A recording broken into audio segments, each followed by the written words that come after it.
We'll wait for 10:01 till the people are joining and then we will start.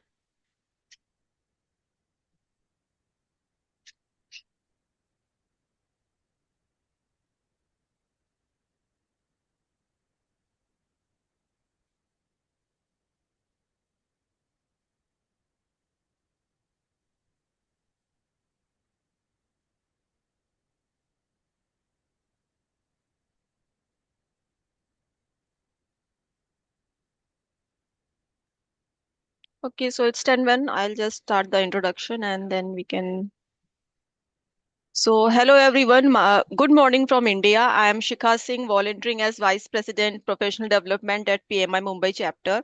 I hold a BE in Production Engineering from Mumbai University, Green Belt in Lean Six Sigma, and PMP certified from PMI. Professionally, I'm working at LRQA Inspection Services India LLP at Mumbai and having over 18 plus years of experience in operations of inspection services and right now handling global projects. So I welcome everyone for today's PM Forum session.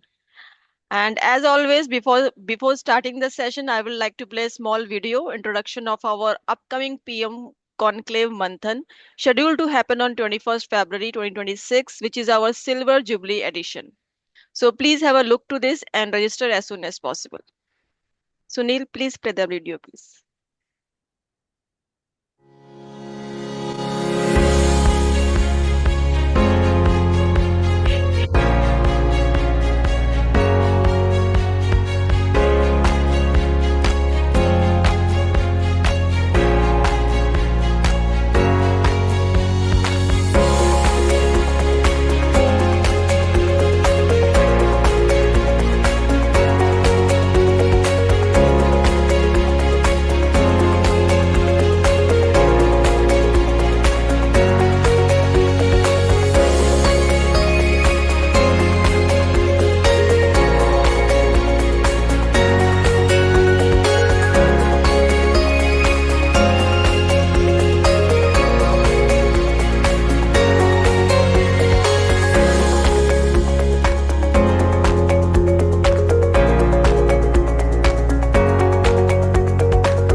Thank you, Sunil, for the video, and we will move forward. So today's registration is 210 plus and counting, and there is a message regarding today's registration because some of the registered attendees who are not able to get the link, please check your spam or junk folder. So the email might go there also. So please check and join as soon as possible. So I'll just tell the what is PM Forum. So PM Forums are a format used by Project Management Institute PMI chapters for discussion and networking among project professionals. PM Forums can be a valuable way to stay up to date on industry trends, learn new techniques, and build relationships with other project managers. And today's topic is high stake stakeholder navigation through emotional intelligence. Very important topic and happening topic nowadays. Emotional intelligence is really happening. And today's speaker to present this topic is Mr. Mangesh Kakade. He is industrial automation professional having all A-Lite PMI certification like PFMP, PGMP, PMP and PMOCP. Mangesh Kakade is working as Deputy General Manager at Endress+Hauser India, brings over 20 years of expertise in project portfolio management, and PMO governance for as in process instrumentation and control automation projects. Mangesh also worked for organizations like Emerson and L&T. He has served mainly for oil and gas, water industry sectors. His area of expertise in automation projects unifying DCS, SCADA, PLC, and R2U platforms, along with process instrumentation with OEMs and EPC contractors. From PMI context, Mangesh has earned all as before elite, elite certification from PMI, PFMP, PFMP, PGMP, PMP, and PMOCP during his last 20 years tenures. He is also having Green Belt Six Sigma certification. His LinkedIn profile will be link will be shared in chat box. Please connect with him. And please post questions in the chat box and same will be answered at the end of the session by the speaker. So I request Mangesh to start his session, please. Thank you. Thanks, Shika, for the warm welcome and the light introductions. So before starting, let me have a count. So almost 60 people have joined now. I hope many people are from the PMI background, and today's session will be more on the engaging rather than having a one-way conversations. So I would request all the audience while we continue the session, don't text anything in between because the text is open for all. So it may distract the session and the presentation which is going on. And some few protocols will follow. I will start the session and maybe after 45 minutes, 50 minutes, we'll have a short break for the Q&A.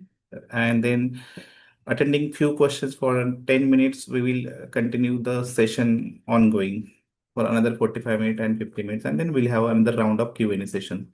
So if you have any questions in between for the first 45 and 50 minutes, just have it and then we can have a Q&A session rather than just pinging in the text mode, which will just distract the other audience, and also I cannot concentrate while the text is popping up, right?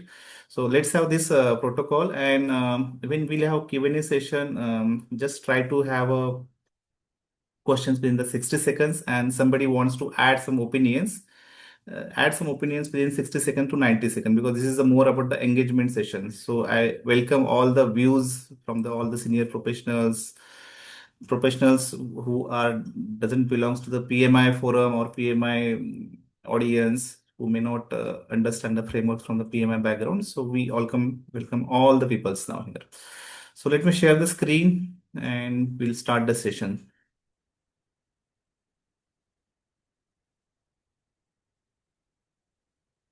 So just me confirm the screen is there on this.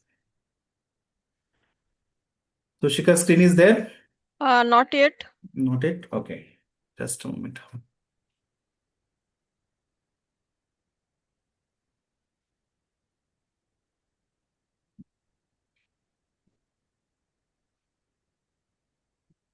Now we can see the slides. Okay. We'll just make it zoom. Yes, now it's fine. Now it's fine. Okay. So today's topic, we'll talk about the various career we navigate from the project's point of view mainly. So the context is mainly about the PMI, and we have all the project management's careers starting from the 5 years, 10 years, 50 years, and 20 years. So I guess the audience will have the variety of range here, and we navigate various challenges through our different career phases. When we have a project manager at a 5 years, the project managers who is having a 10 years experience, who is having a 15 years experience, we move through the various complexity, challenges, communication issues, stakeholder management, everything we have to navigate with the different stages of the life, right? So today's session is mainly how our career gets progress, what kind of complexity gets evolved over the period of our career timeline, and how we need to be evolved with respect to our emotional intelligence, our various power skills, our functional skills, and how we need to keep adapting all these lesson learned over the period of lifetime. So I will take these sessions through some quick understanding of the power of mnemonics, how we used to learn in our school days, and as we grow in the career, we learn so many stuffs. There is a lot of noise on the various YouTube channels, LinkedIn's, Insta. We learn so many stuffs, and it's quite distracting what to learn, what to unlearn, and what we keep ongoing for our learning session and focus. So some of the tips which I learned personally from my school days, I'll share. Maybe this will helpful for you when we learn so much of the various learnings. Like somebody from the ISO background, they learn from the ISOs, somebody from the Six Sigma background. So we learn a lot of theoretical parts, and over the period of time, 6 months, 1 years, we forgot everything. So how do we capture some snippet out of this lesson learned and then keep having those small bite as a knowledge point of view and use those as the applications. And then I'll take a journey of how if a project manager is having a PMP and then how it's get progress with respect to various career path from the 5 years, 10 years, 15 years, and 20 years. And what are the challenges and what are the focus and what will the context will change with respect to the individual roles. Then I'll take a break here once these two sessions done, and then we'll move to some emotional intelligence era, means what are the various social style we observe in the peoples and how it needs to be navigate to the corporate style. And at the end, we'll just glance through the various executive standard which required needs to be adapted because this is all about us because we need to be adapt ourselves. We cannot control others. So main focus is how do we adapt ourselves in these challenging situations. So this is a funny table we might have seen in our school days. Maybe you can give the clap or some thumbs up if you can correlate this. So this is a periodic table. Everything we have learned in the school days. Somebody is from the vernacular medium, somebody from the convent medium. So we have learned this topic in various mode. How do we memorize this periodic table? Even after 25 years, 30 years, 40 years, I learned these tables and I do recollect one of the row which I learned that time. The periodic number element from 58 to 71. I'll just give some funny mnemonics which I learned that time. This is in the Marathi. This is something like that. शिऱ्याचा प्रसाद नंदने prime minister Shrimati Indira गांधीला तबकटी दिला होता. इराणचा तंबाखू यमुनाबाईने लुटला. This is how I memorized that time. And this is quite correlevant going forward. This memory is still with me. Ki how do I memorize the periodic table? Like other periodic tables, I have memorized the same way.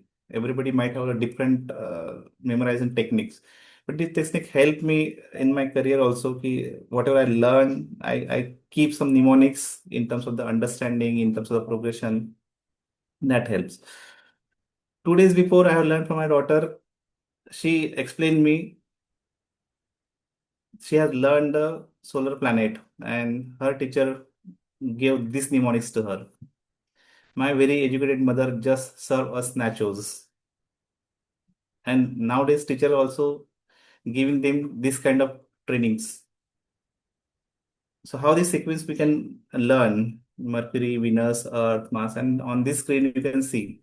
And this screen is purely created from the AI, and the table is created from the AI. And this is how nowadays teachers are also trying to evolve and trying to teach the student the same way.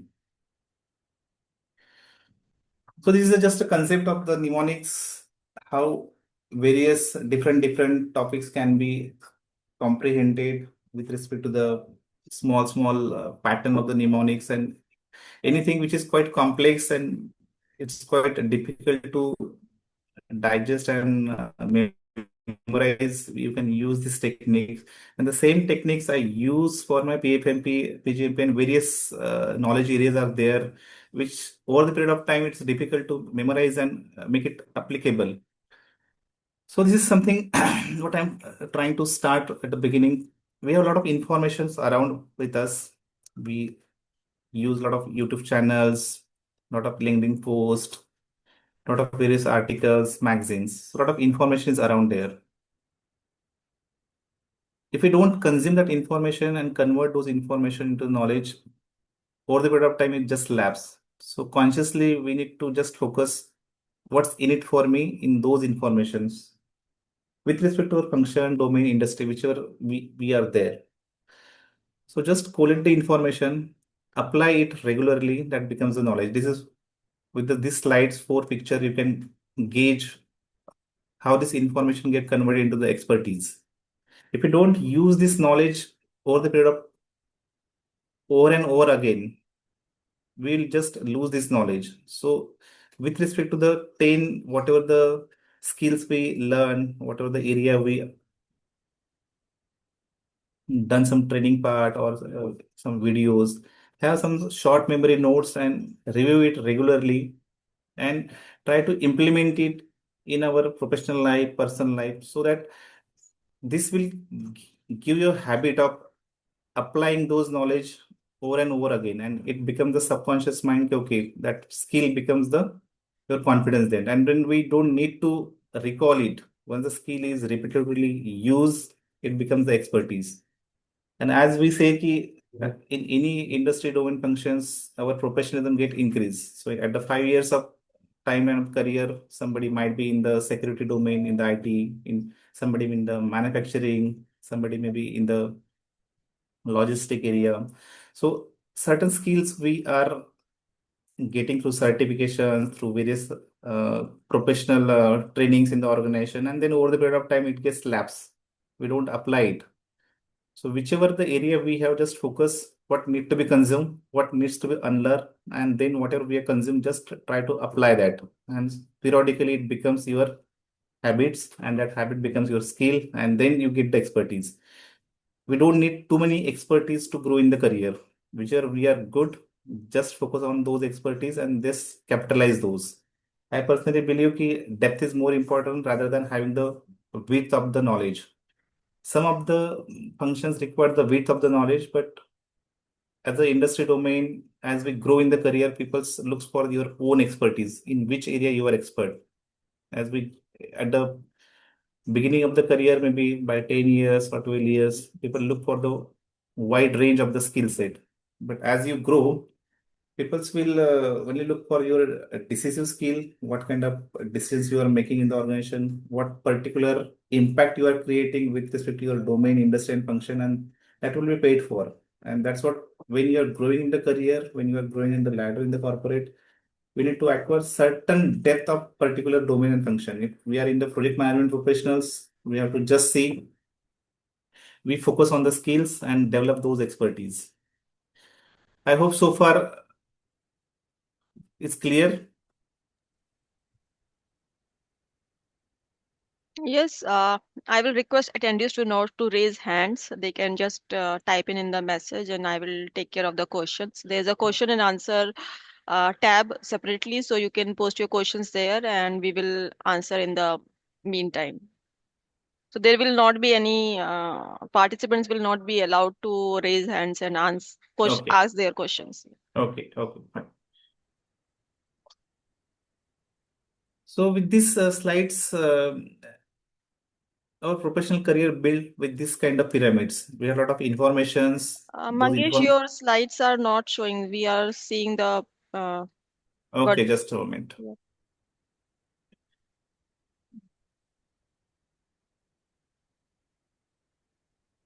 It's being shared. Just I'll reshare again.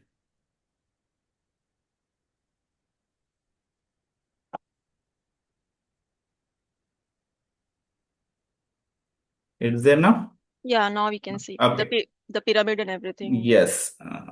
Sorry for the disturbance, and then let's continue. So we are talking about the various information we have. So this information get converted into knowledge, skills, and expertise. So this is our the functional skill what we develop. At the same time, we need to develop the power skills. In earlier days, we used to call it as a soft skill, but in corporate language, when we go more and more strategic level, this is reframed as a power skill. So whatever the power skill we have, all design thinking, critical thinking, negotiation skills, stakeholder management, various aspects we learn, and this needs to be learned very strategically, and this needs to be upgrade continuously. Like we have learned in the PMP sessions or various your Six Sigma sessions, we have learned the PDCA cycles: plan, do, check, act. A similar way in our own career, we have to do our own assessment, acquire new skill, see where it can be applied, what application we can use it, pause for a moment, reflect whether that skill is really helping me or not, what tuning I required, what kind of refinement I required. If something is not working, just unlearn, move on. But if something is working, capitalize that, leverage that skill in your domain, functions, and industry.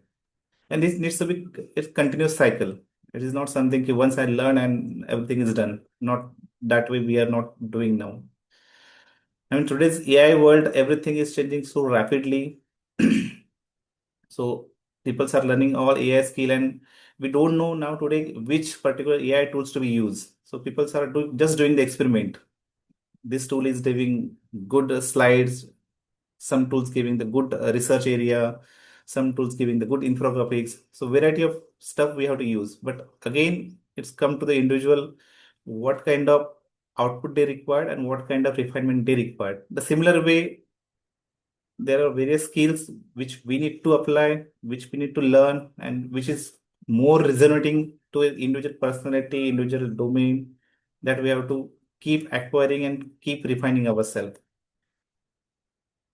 So coming back to the interesting point, PMP. So those who understand the PMP world, those who have done the PMP, this knowledge area you might have seen. I have learned this knowledge area through the mnemonics. I'll just call it once again.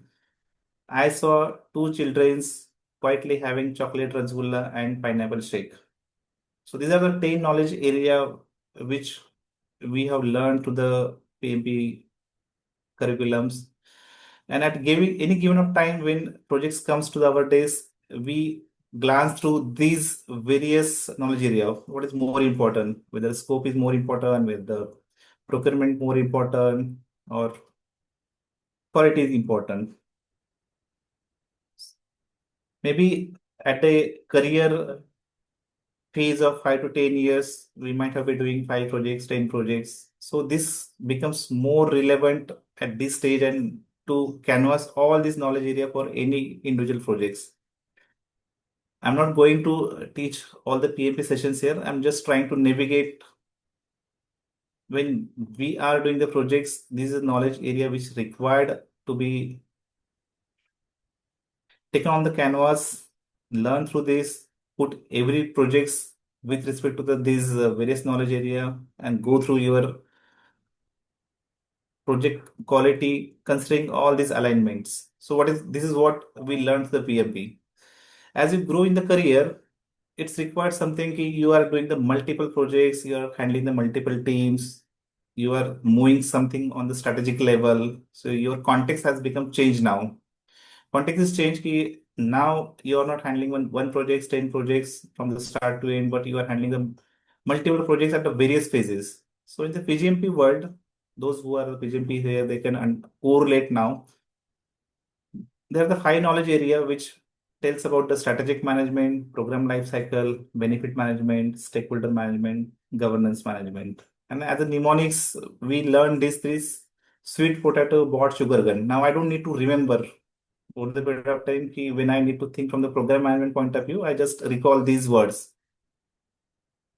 Then I can correlate what is the strategic importance of those program, which are the benefit register I need to prepare, which are the governance parameter I need to consider at the time of preparing some charter. So these are the various area we learned the PGMPs, and this helps just on the glance what needs to be done when any bigger projects, any multiple projects, multiple stakeholder projects needs to be laced through this PGMP angle. This is how the PGMP works. So maybe this is something with the experience range of 10 to 15 years when we are handling the multiple projects. And when again you are going into the career, this is something about the portfolio management. Portfolio management is again more about the strategic, cross-functional. If we are talking about some MNCs who are having a multiple offices all over the globe, so coordinations among the all the globe offices, coordinations among the various stakeholders, various portfolios. This is required again when you grow in your career and needs to be more strategic. So how do I recall this? There are again five areas. Strange Avengers going to pull rainbow cake. So this is something a mnemonics we prepared, and this is something giving you okay. Strength Avengers mean the strategic management, governance management, performance management, risk management, communication management. So this is how any bigger kind of strategic decision needs to be done over the period of 3 years, 5 years. Some sort of vision needs to be set. So we take care of these stuff on the table. Okay, what needs to be governed and needs to be put in. Now, those who are from the PM background, they understand the world of the governance, why it is more important on the organizational levels. So while setting up the PMOs, first we talk about the governance. What kind of governance required for this organization? What kind of governance required for the big portfolio? So this is how the career get more evolved in any projects manager's life. So any projects manager who is having a 5 to 10 years experience, it's required in the industry. They should be PMP. Any projects manager who is in the range of 10 to 15 years, nowadays all IT industries preferring they should have PGMP certification that they get prepared. And those who are more working on the strategic level, cross-functional level, big MNCs having a cross multi-country offices, it's more advantageous if you are having a PMP certification that gives the advantage to the thought process. This will help. If I give a glance of all these three, PMP is something about the output, PGMP is something about the outcome and benefits, and PFMP is something about the value creation. On this table, you can see PMPP, PMP is mainly focusing on the individual project output. Goal is something about the triangle, what we are learning. Project has to complete on the time, within the scope, and within the quality. And project manager is bind for this completion. It's his KPI. It's his KRA. Project manager has to leave this triangle, and the level is more about a tactical key, more operational part. The project manager looking about day-to-day activities, customer coordinations, internal reporting. This is what the project manager is expected to do this. When it become more complex, it becomes the bridge between the higher management and the project management. So maybe a PGMP level, we are running some 15 projects, 20 projects, and we are leading the team. And across this, how we are trying to leverage the benefits with respect to the resources, with respect to the cost, with respect to the various customer projects from the same timeline or maybe a deferred timeline. So it's more become relevant for at this juncture ki how do you manage the various benefits across all the projects. And moving forward at a strategic level, this more requirement a strategic mindset. How do we focus? As we see as a definition, PMP and PGMP, this is something, it has a start date and end date, right? But PFMP doesn't have that kind of phenomena. PFMP says your portfolio keeps evolving and keep optimizing. It doesn't have a start date and end date. Let's take some example. Like if I say our standard example of cricket, right? So cricket is something, one day match is a project for us. It has a standard starting point and end point, standard scope, timeline is there, quality is there. So the team has to perform that entire task in a one day. So this is something about the projects. They are delivering the output. PGMP, we can say a complete series. It has a multiple matches, multiple venues, multiple ground, multiple broadcast, multiple advertising agencies. So this needs to be looked at the various lanes. So program manager, let's say captain has to think about ki on the third ODI one day, that is the speech, who should be my resources. From the broadcasting point of view, they says ki fifth ODI has to be more challenging. This should be the venue so that I'll take more audience. So that is how the business also being looked at. Okay, what is the strategic values of that particular component and whether the person who is handling that strategic benefit, whether they are thinking from that lens or not. And PFMP is something about it's keep on evolving.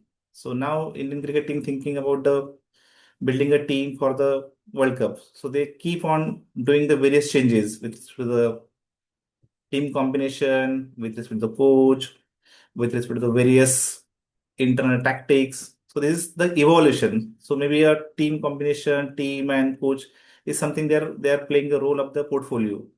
An individual, one cricket match, one series. This is something having a standard starting point and end point. But evolution of the cricket team, evolution of this business is continuous development and continuous optimization.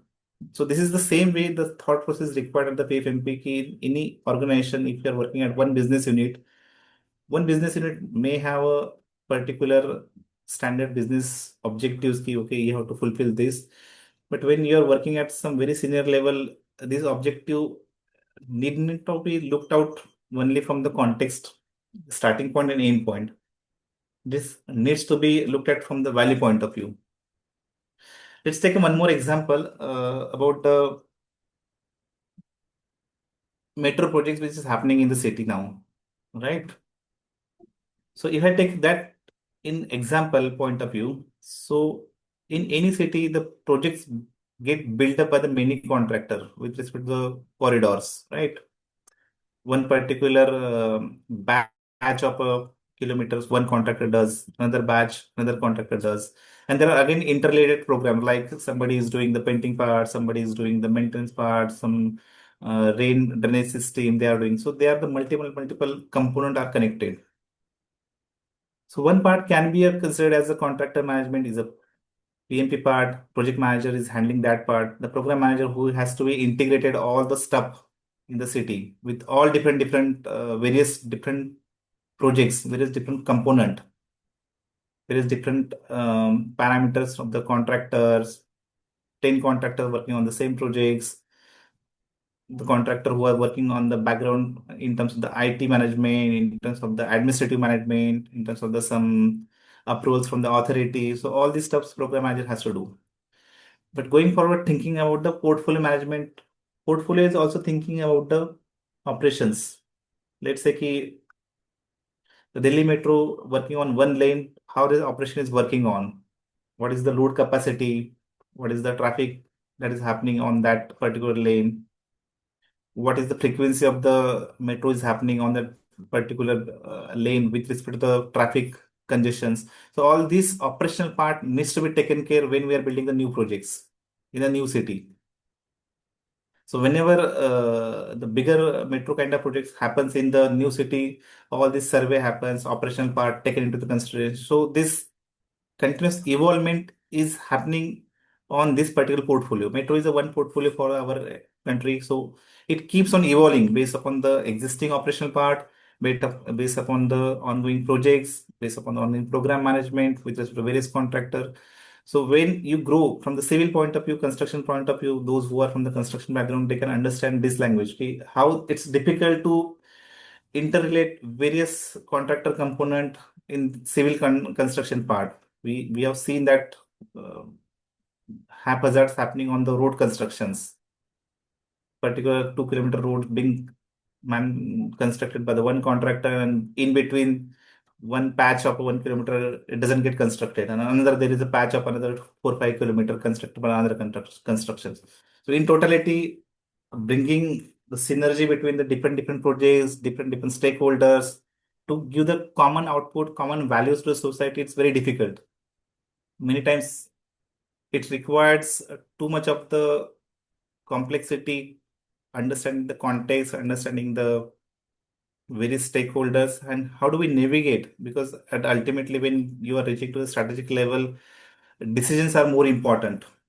And how do we take those decisions? How do we navigate to the various stakeholders?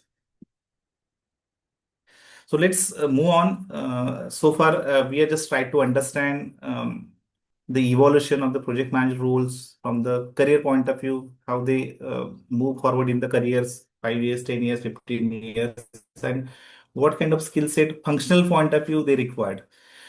But there's always soft skill required in terms of the emotional intelligence, understanding the peoples, understanding the context, understanding the communication, at which level, which kind of communication is required. That is again something about the soft skill we need to enhance ourselves at different career levels, with respect to individual personality, with respect to individual capacity.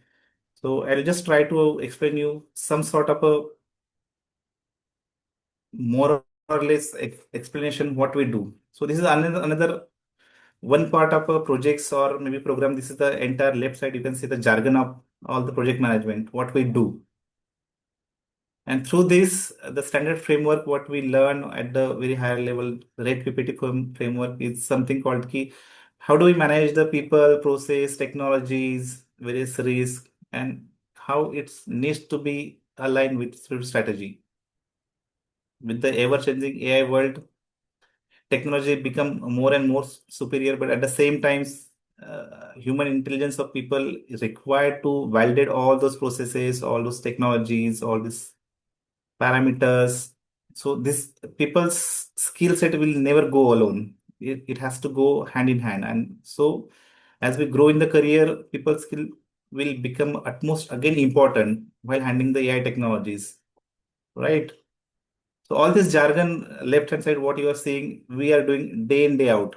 Those who are experienced people, they can understand what kind of various functions we handle in any kind of projects. This is not limited to any industry, any IT industry, manufacturing industry, construction industry. The similar patterns we handle, right? So I'm trying to emphasize key, how do we navigate the people, process, and technology while managing all these jargons? So we'll take another 10 minutes to understand this and then we'll take a break. So far, I was just trying to focus on the functional parts of the project manager careers in terms of their capacity of handling the various level of projects at the 5 years, 10 years, 20 years, how they grow in the career. Now, this is the framework what many people have might have learned through their organizational trainings, any YouTube videos or something, or some LinkedIn sessions, somewhere articles you might have learned this. This is not something new, but I'm just trying to correlate how this needs to be adapted from the corporate point of view. This is something a social style. We all have a social style in the four quadrants, means in the four personality. On top level, there is a standard DISC framework and MBTI framework, which is very common in the industry. And from that, various personality style have been demonstrated. You might have seen nowadays standard corporate, they are asking the psychological test before the interview. They gives you 100 questions, 200 questions, and from those questions, they try to figure it out. Okay, how many, what is the personality, what is the answer they are trying to give. And from that, it's just try to bring out the superficial level of understanding the personality of the people who are being interviewed. And then accordingly, many times based on the results, people try to ask you the questions before entering into the interviews. Now the context is about ourselves and the peoples who we are interacting. The four personality, what this screen is trying to demonstrate is dominance personality, influence personality, steadiness personality, and the compliance personality. So short form is a DISC. DISC is our nomenclature given. And there is a one more framework is MBTI. I'll show you in the next slide. So from this slide is driving personalities. You may see these peoples are more about the dominance. They always like to dominate the peoples. They always like to be in the instruction modes. And the expressive peoples, they are more about the relational peoples, right? They always see कि okay, पैर मोहब्बत से काम करते हैं एक दूसरे के साथ. And the common factor between these two is they are more outgoing, they are more assertive, driver and expressive peoples. If you see the quadrant, what combination they share together? They share together outgoing and assertive personality. If you talked about the harmony and expressive personality, they are more people oriented, but harmony peoples are they're also people oriented, but they are less people oriented. Means they want it to be a smaller group.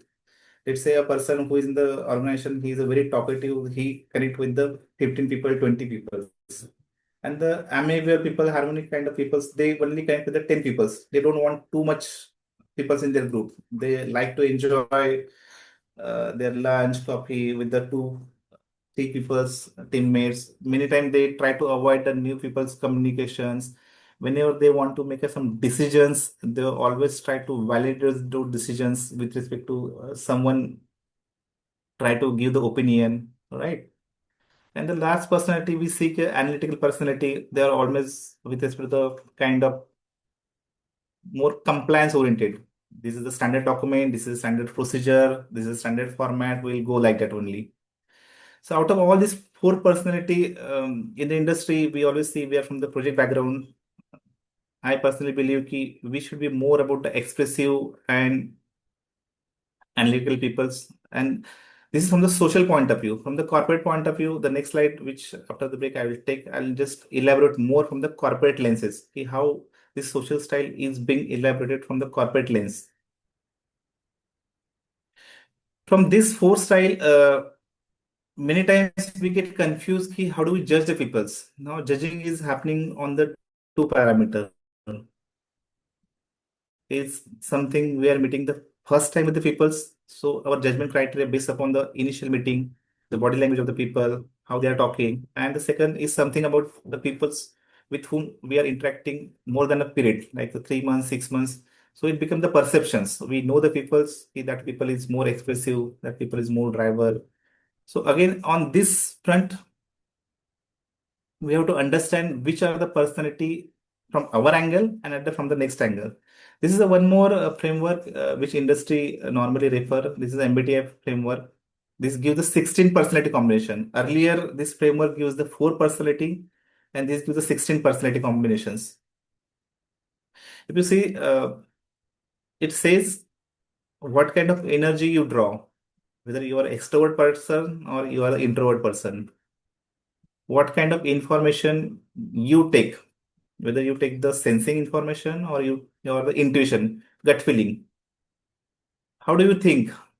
You are keep thinking to make a decisions, or you are just make a decision based on the people perception, people confidence. Normally, salespeople's they feels ki, okay, if my subordinate is giving me the confidence, I will make a decisions. But any finance person, he will always try to validate some reports, even if his employee is there with him on the 10 years. He has the confidence, but he will not give any kind of approvals. He will say, "Okay, let me run through the report. Let me have my own understanding." He will make a thinking and then he will approvals. So these are the various personality we see in the organization. Finally, something about the judging and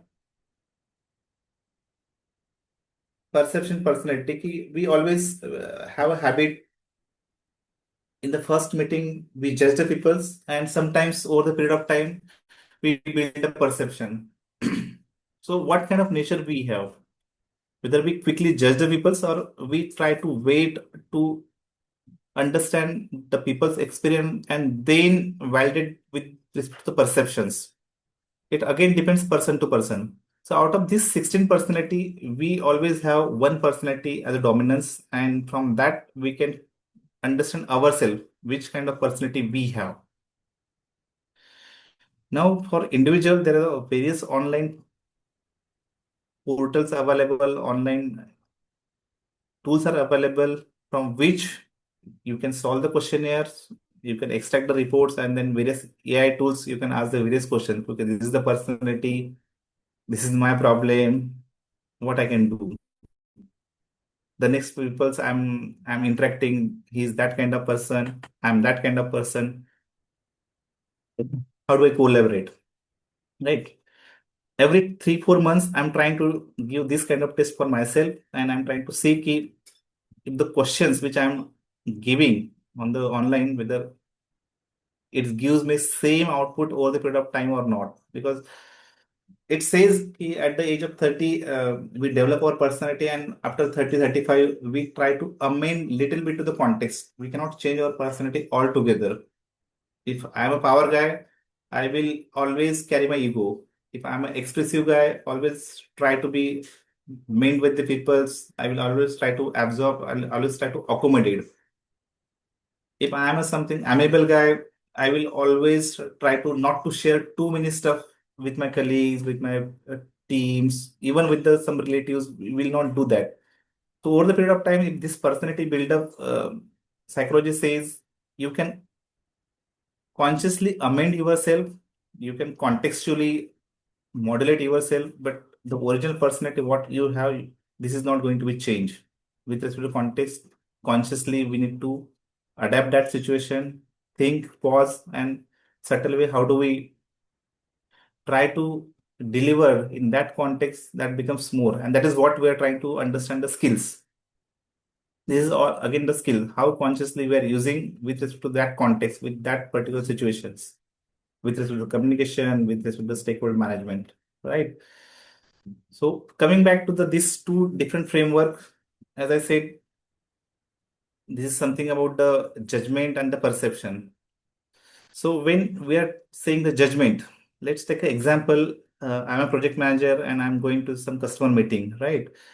And while entering into the some customer's cabin, that customer just start to wait. Okay, let's show me the reports, and you have supposed to be deliver this item, and he just start on the direct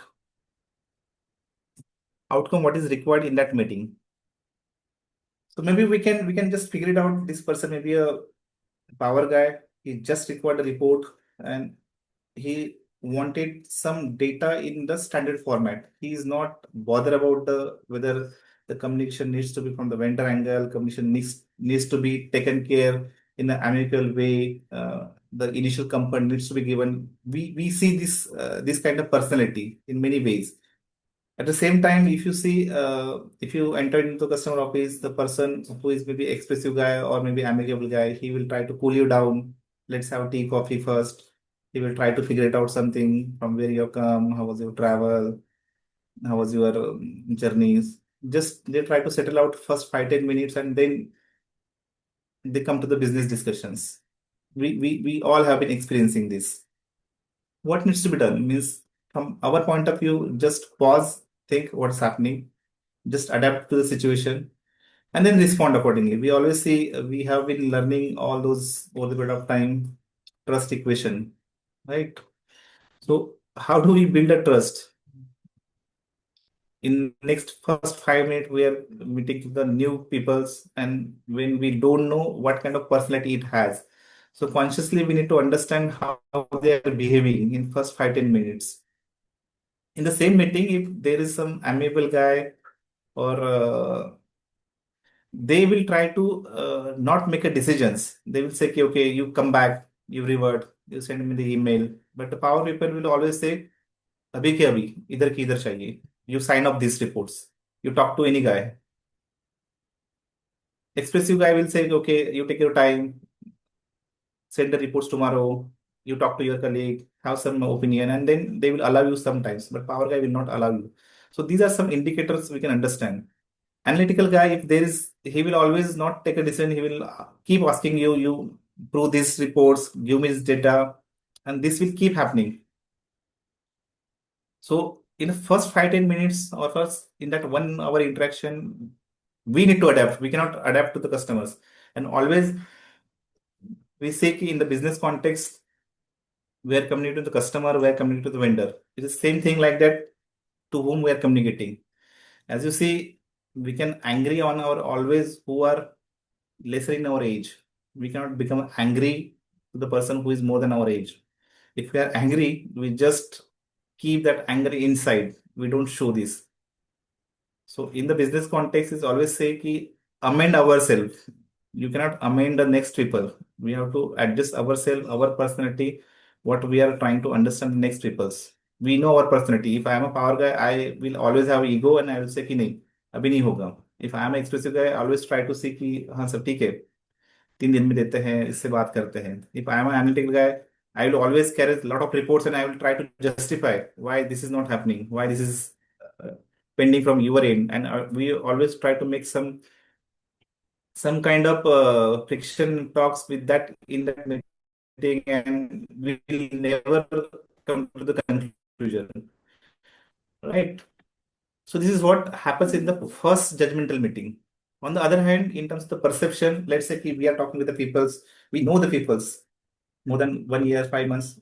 So perception builds based upon the long-term trust what we have. And many people we see some are the intention and some are the something about the trigger becomes. If a person who is very calm, expressive guy, we always takes you in the team. There is always few of the expressive guy who always likes to throw the party. They always say, "कि चलो 3 महीना हुआ है, let's have lunch, let's do something together."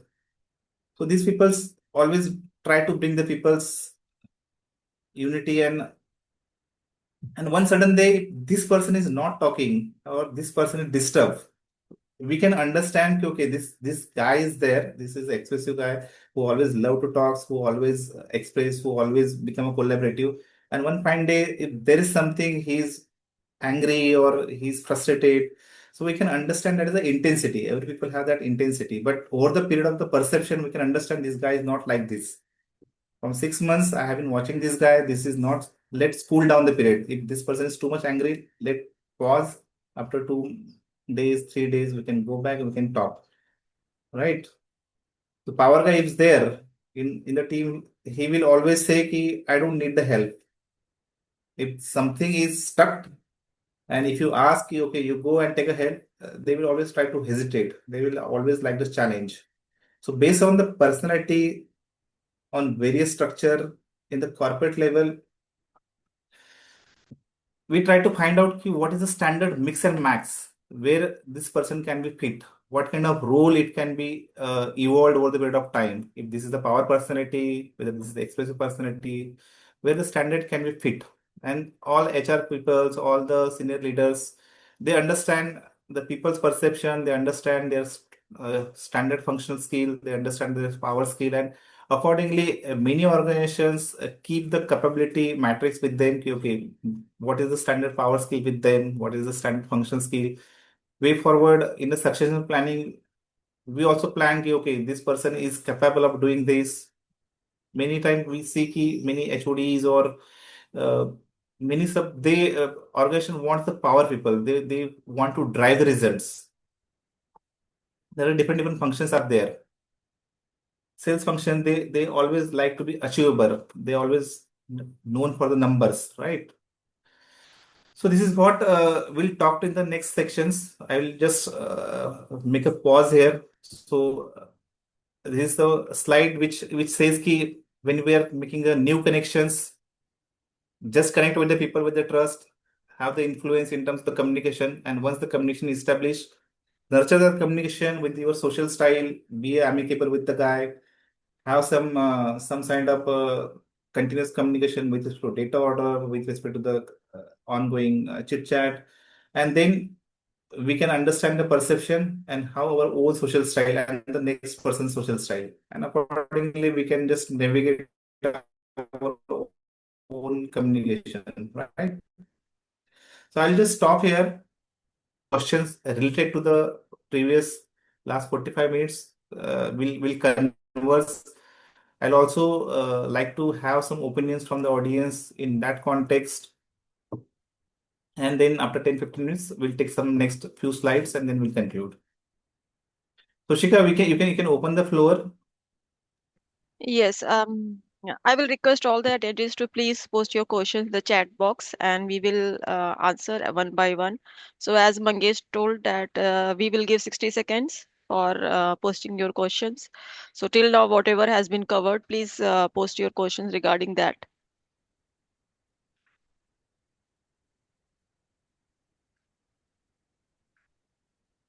Not able to see the chat box. Just a Mhm. moment. Or maybe you can unmute and you can.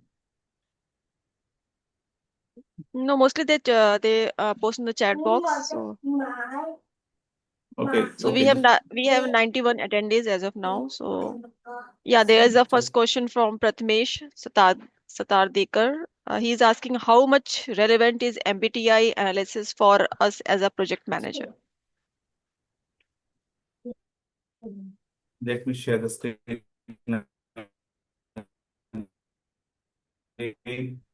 The screen is still there, right? We can see the slides. It is not in Read slide out board. the question and then I'm just on the screen, so I'll not read. Okay, the question is It's how not in the much slide mode. it is not in the slide mode. Okay, just let me stop and again share. Yeah, we have three questions. So first one, as I told you, it is how much relevant is MBTI analysis for us as a project manager? Okay, see, over the period of time, we don't know ourselves what kind of personality we have.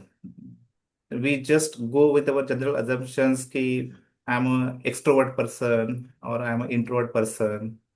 We don't know ourselves ki how do we think, whether I think from the data point of view or I'm just thinking from the intuition point of view, like just a gut feeling. Many times we take the decision from the gut feelings, and sometimes we take the decisions from the analyzing the data.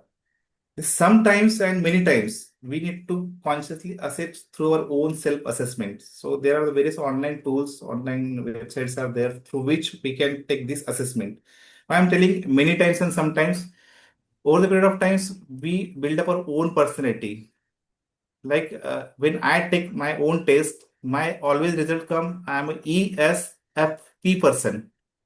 It gives me the result for the test. I'm an extrovert, sensing, feeling, and perception person. So many times I try to see ki what kind of decision I make. How do I make the decisions when I'm communicating the people, new people? How do I connect myself with the new people? Since I feel ki I'm an extrovert, so I try to connect with the new people with some initial jokes or maybe the context they are inside. Like we are from the PMI background, so we always talked about the PMI world. Somebody from the construction background, so we try to ice break from their world, their industry, right?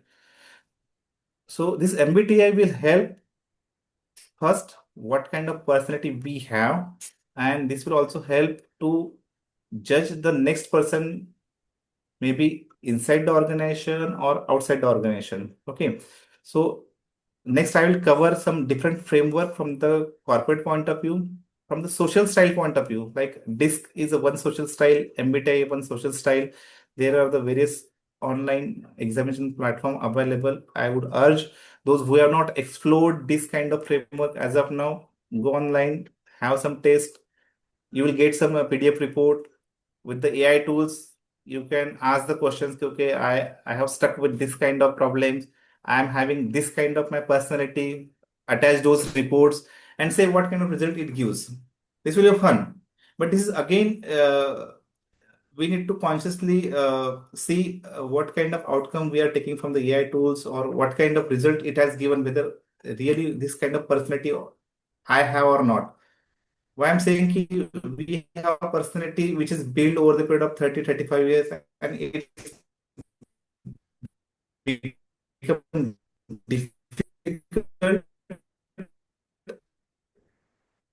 to modulate our personality altogether 180 degree unless and until there is a if your life is going progressively we always have in life. So our personality keep on building the same way.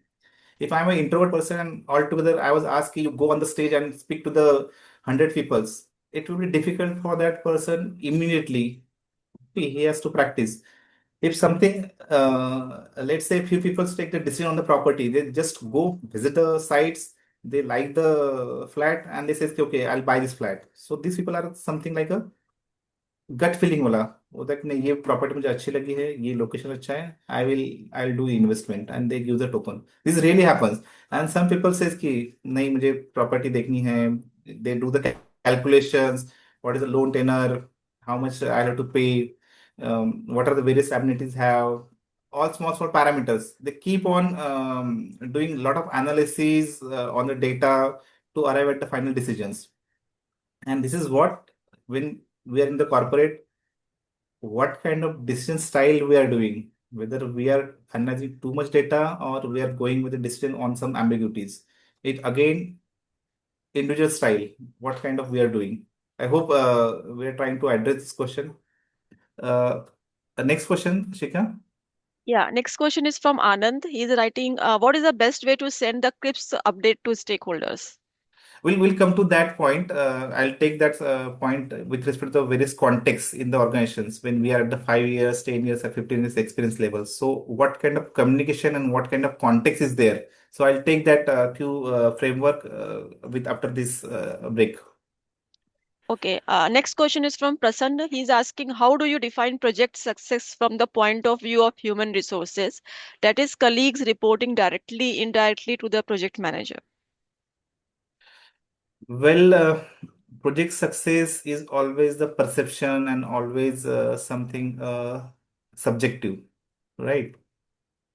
In a year, let's say we are handling the 100 projects.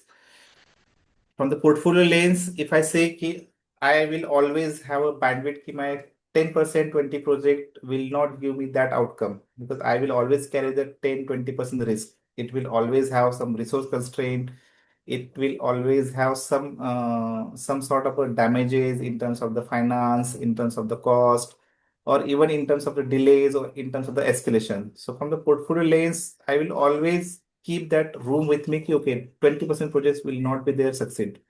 But I will always try to ensure through the framework, through the governance, this system has to work on the 80-20 principle. 80% project has to be succeed. And from the resource point of view, as you say, from the resource point of view, if this is succeed or not, right? So maybe projects manager has to adhere this triple constraint: cost, time, and scope. If we are able to achieve all three parameters more than 90%, we can always say that project is succeed. Okay.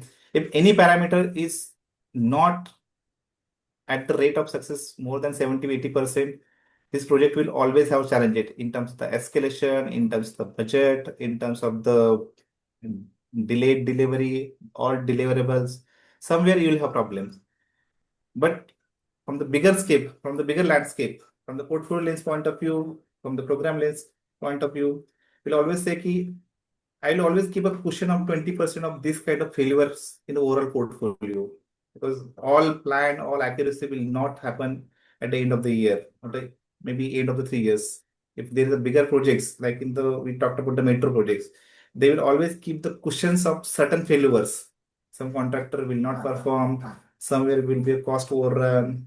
So always this assumption will carry as a risk assessment. And in terms of the resources, this is again individual satisfaction, how much I do well in these projects, whether I have given my 100%, whether I'm happy, whatever I have given, my all efforts has been fruitful or not.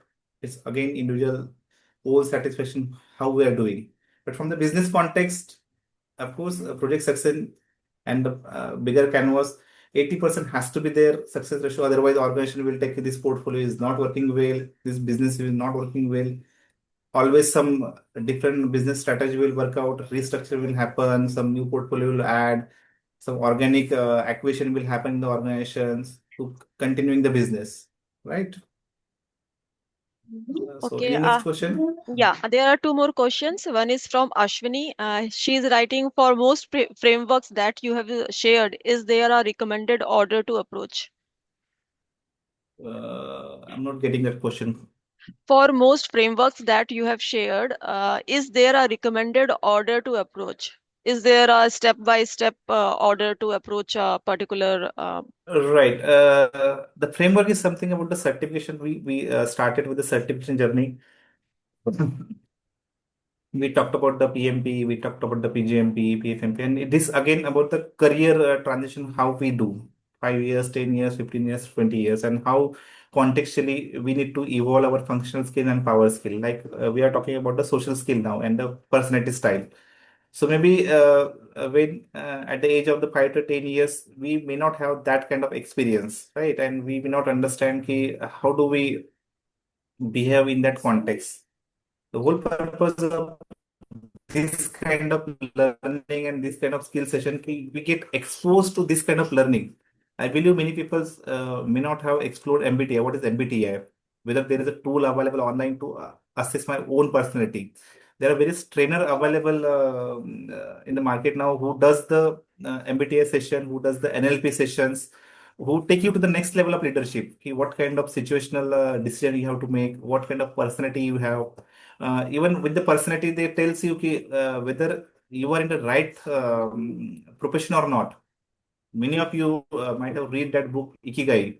It tells what is your passion, what worlds want from you, and what you love to do. So that books also gives you certain amount of understanding about the personality and whether you are in the right profession or not. We always say we are not in the right profession, but whatever the profession we have, we are on the PMI project management background point community. So those who are in the range of 10 years plus, so we have to continue our domain expertise now. There are very few percentage of people who change the domain after 15, 20 years. And it's again a risk. So those who are the risk seekers, they always try to innovate something, right? So coming back to the questions on the framework, yes, these frameworks are there. You can again explore this framework from the your context, like what's in it for me. You can Google it out.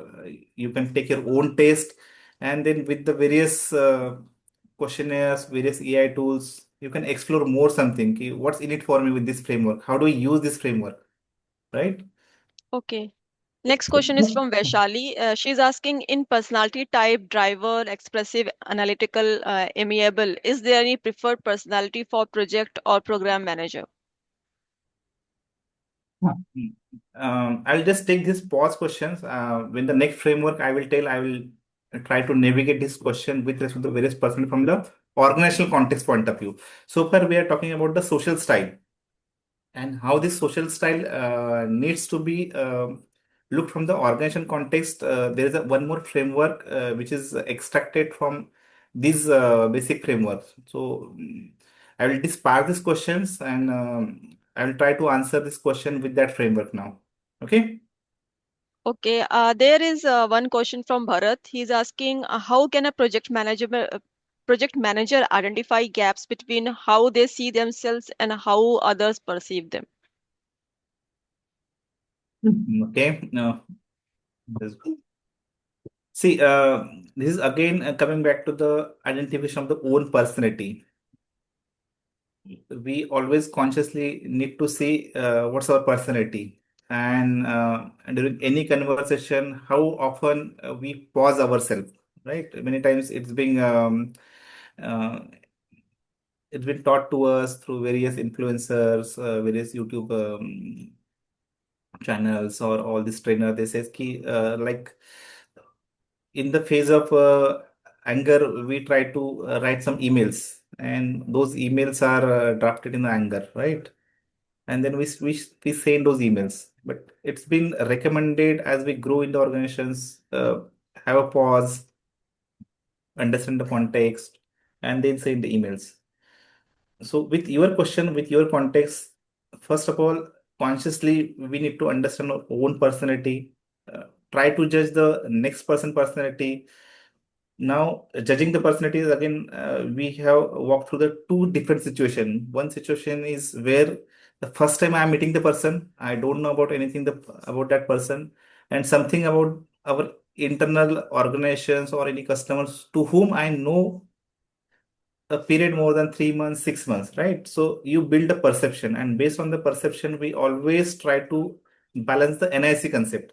NIC is the concept, is the some framework, is something about the need, interest, and concerns. So if I am talking to my boss, I will always see what's his need, what's his concern, and what's the interest, NIC. So many times, whenever we are talking to the seniors, we have to amend ourselves, we have to match their NIC, right? And whenever we are talking to juniors, we always accept my junior has to match my NIC. This is the all corporate world how it runs now. But in a contextual way, in a corporate world, it's been saying that whenever you're handling the team, we also needs to be quite expressive guy, learn the team's dynamics, who are good at, where we can fit, right? So this overall concept is judge our own personality, judge the context, judge the next person, and amicably have that conversation with the power equations. I'll talk about the power equation next. How to use that context of the personality while the communications, while communication, maybe in terms of writing, communication, maybe in terms of the face-to-face meeting, communication, maybe in the boardroom meeting or any conference meeting. How do you pause yourself, understand the next person, and in a subtle way, how do you make the decisions and all those decisions at with respect to career? If you are 5 years, 10 years, 15 years, 20 years, that decisions will validate your personality, what kind of decision you are making, what kind of language you are talking. Okay, so we'll navigate that aspect also from the corporate lens point of view. So maybe if questions are over, we'll take a 2 3 minutes small break and then we'll continue. Is that Yeah, okay? sure. Yes, it is Okay. 11:11, so we will take 5 minutes and then we'll come back 11:15, 11:16. Yes. Yes. Okay. This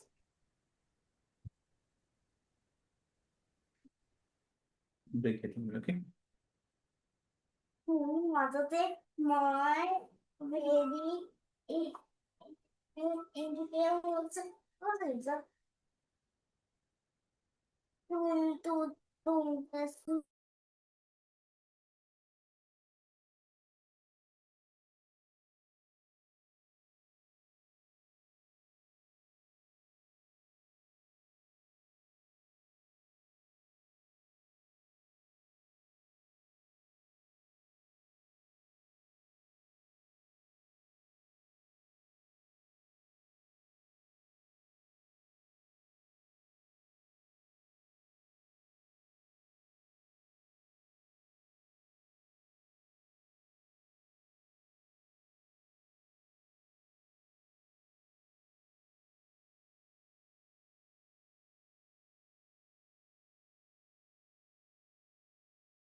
I hope everyone has come back so we can start the session.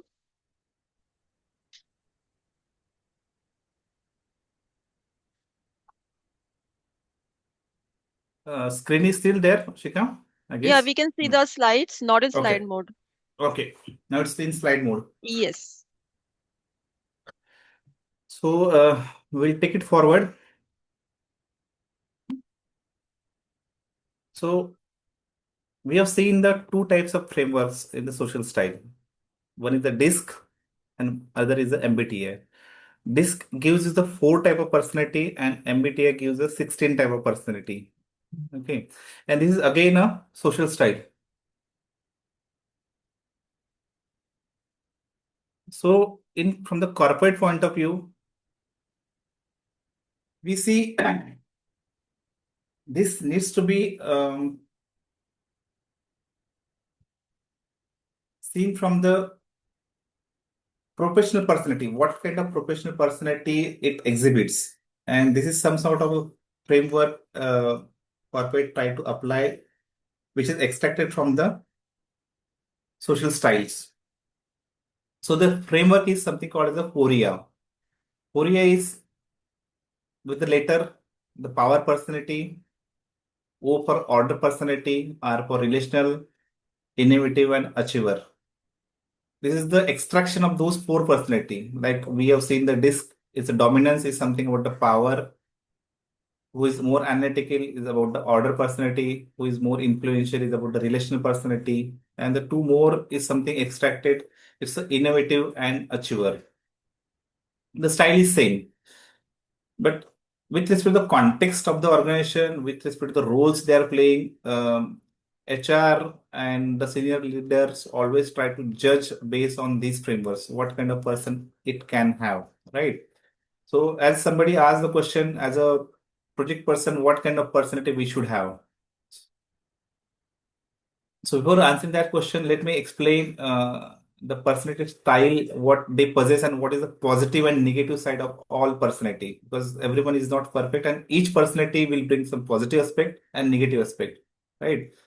So, power personality is something which always like to dominate, which always like to instruct.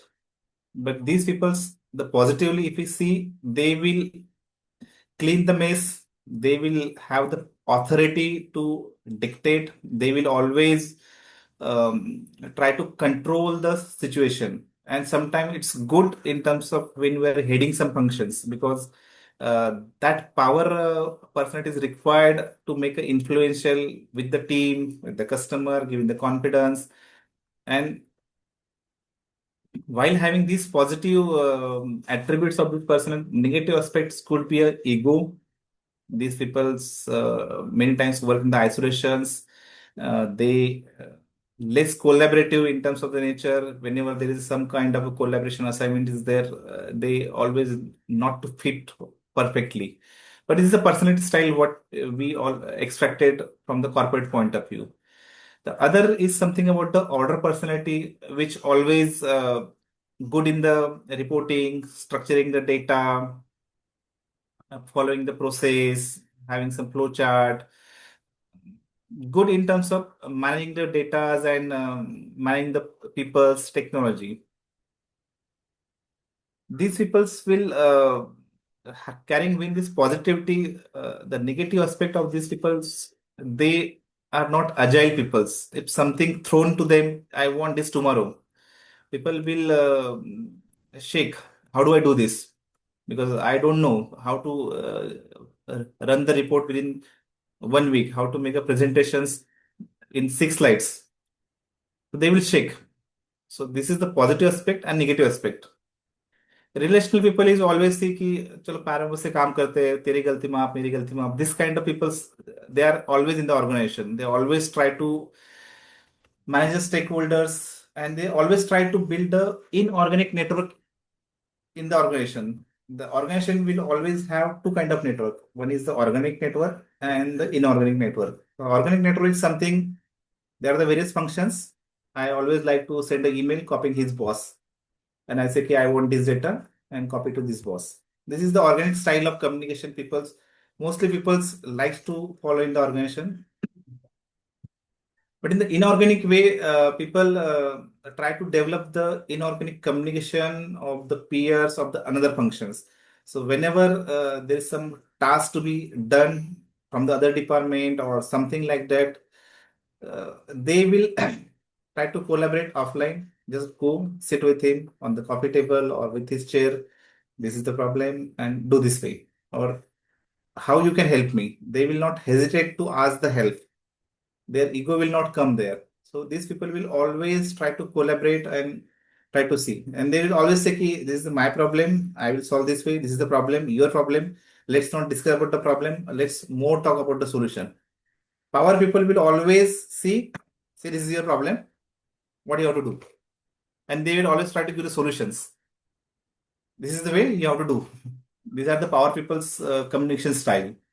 Order people will always say, I don't have data. First, let me assess the data. And once I have data, I'll come back to you.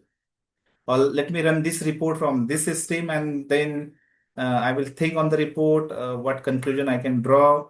They will go that way, right? Innovative people is something they will always try to innovate something new. They will always get bored on the same functions 1 year or 2 years later. They will not continue. Their boredom is always more periodic way. So these people does not work on the functions where the stability is required, like any manufacturing setup is there. So in manufacturing industry, first 1 or 2 years is required to understand the process, their operation, and once the person is built, he learn the process, he start giving the output. And then if I put this kind of person in that scenario, this person will get become bored and he'll say, "Okay, after 2 years, I have to move on, give me some other roles and responsibility. I'm bored." Right? So one part of this person is they will always try to innovate. So these people may be required in the R&D functions where continuous new innovation is happening. They always challenge themselves to learn something new and bring some application. Right? Achiever optimizer person is something they love the challenges, they love the numbers. They says "Ki this is the values, this is the vision, and we have to make this kind of targets possible with certain frameworks, certain team developments. Now we come back to the context in the organization, which people fits where. Like we had a question, the project person where they fit. So as a dominance, each corporate point of view, each person has a two kind of more dominant style. Maybe person having a 70% power and 30% relational. One person maybe having a 70% innovative and 20% relational. So one kind of personality always dominate and other personality is always there. And other three personalities are always there, but they are not too much dominant. Maybe 5%, 10% contribution in overall personality. So from the project's point of view, we always refer ki project person has to be order and has to be relational.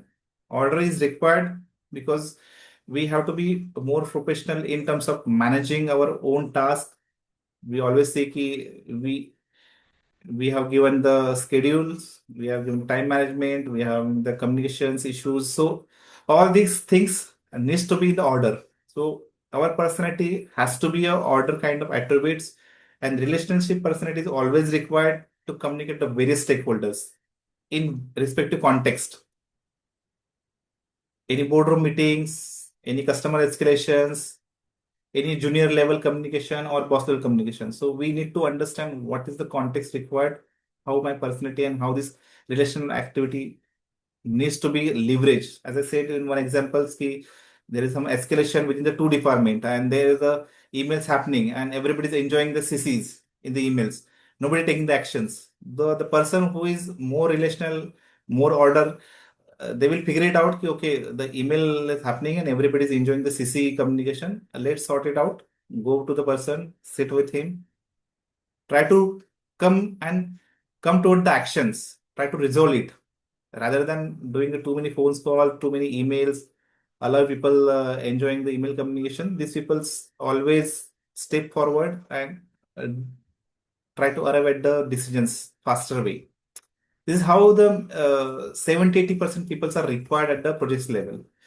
But as you grow in the organizations, people will try to see whether you are developing the power attributes or not. Because once you are at the 15 years, 20 years experience range, you need to also demonstrate the power personality to seize the control within the team to apply the governance, whatever the governance you have laid for the teams or you have laid for the your organization. This has to happen. If you don't have demonstrate the power personality with growing experience, again the oversight will lose them. And as I said, ki, many times we struggle to develop these kind of attributes in our personality. It has to be contextual. So as we grow in organization, I would not recommend ki you should be fully power personality if you are growing from the order and relational personality. Some sort of the power attribute has to be learned as you grow in the organization, but it need not require ki every time my way or highway. If the person is originally from the relational kind of, they will always take the people a long way. They will always discuss what needs to be done, what's new procedures or new framework has to implement into the organization, or at the customer end also, they will always try to collaborate. They will always try to seize the escalation with their own style. This doesn't mean ki you develop the power personality over the night, but we should know where to act and when. In any certain meetings, when certain decision has to happen, that instruction has to go in the power way. This has to follow. There need not be a second kind of discussion, third kind of discussion, and awaiting on the decisions 3 days, 1 week, 1 month. No, when decision has to make, the power personality has to come forward and then has to make a decisions, right? The sales people who are heading the sales, they are giving the targets. Okay, these are the numbers you have to achieve. So these people has to be achiever. They should know their numbers, what is their quarterly targets, what is their yearly targets, and they have to bring the business for the organizations. Okay. So they always see what kind of various new markets are there, new customers, new marketing trends. So these people always go inside the sales, inside the market, inside the marketing, inside of some research and development area where new technologies are being continuously developed. Okay. So any order kind of person who put inside the R&D, they will get disturbed. Okay, every now and then new technology has to be learned. They are not able to cope up the learnings every 6 months and then get frustrated. So we ourselves need to understand what kind of personality we have, whether that profile is aligned to my profession or not. And that precisely that Ikigai books, it might have read somebody, that books gives you that perception key, what is my passion and what I love. And if we pause and reflect the outcome of those books, that will also help to understand your personality and how to deal the ambiguities of our own profession and our own personalities, right? So this framework is basically used at HR level also. Okay, whenever we take some personality assessment interviews, we ask, okay, if there is a person who is a power guy and who is like to dominate, and he's a junior guy. Let's say I'm interviewing a person for 5 years and he's a very power guy, and this needs to be in the projects. So maybe I will avoid to take these persons, because many times in the projects we require the person has to be jailed quickly, adapt fast, and collaborate faster way. The power guy, it's sometimes we find difficult to adapt.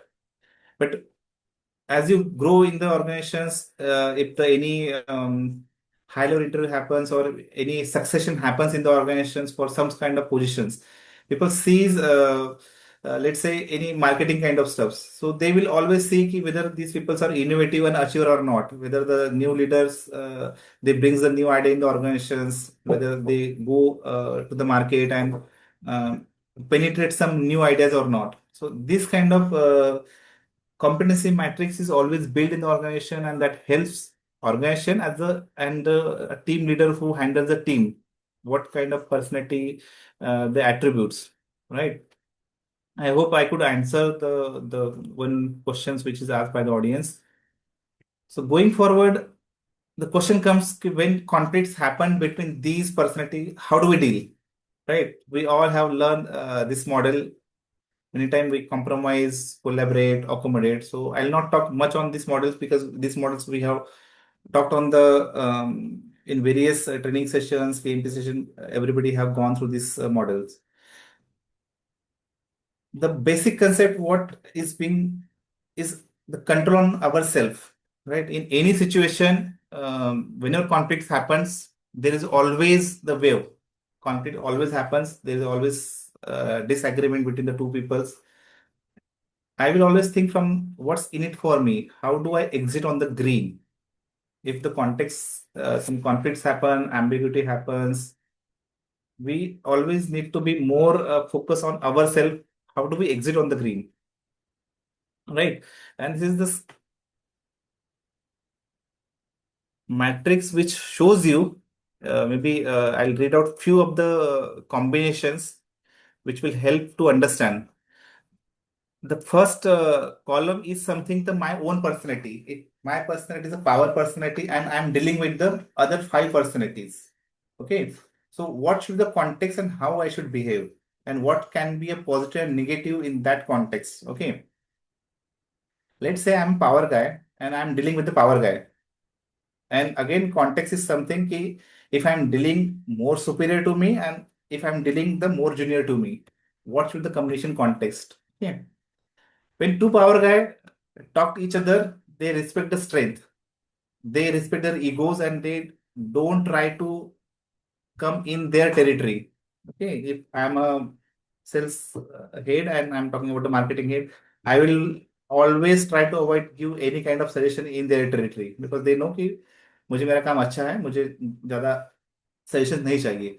So I should know myself कि okay, I am dealing with the power guy. I should not give him any extra gain. What is required in the business, I should stick to that.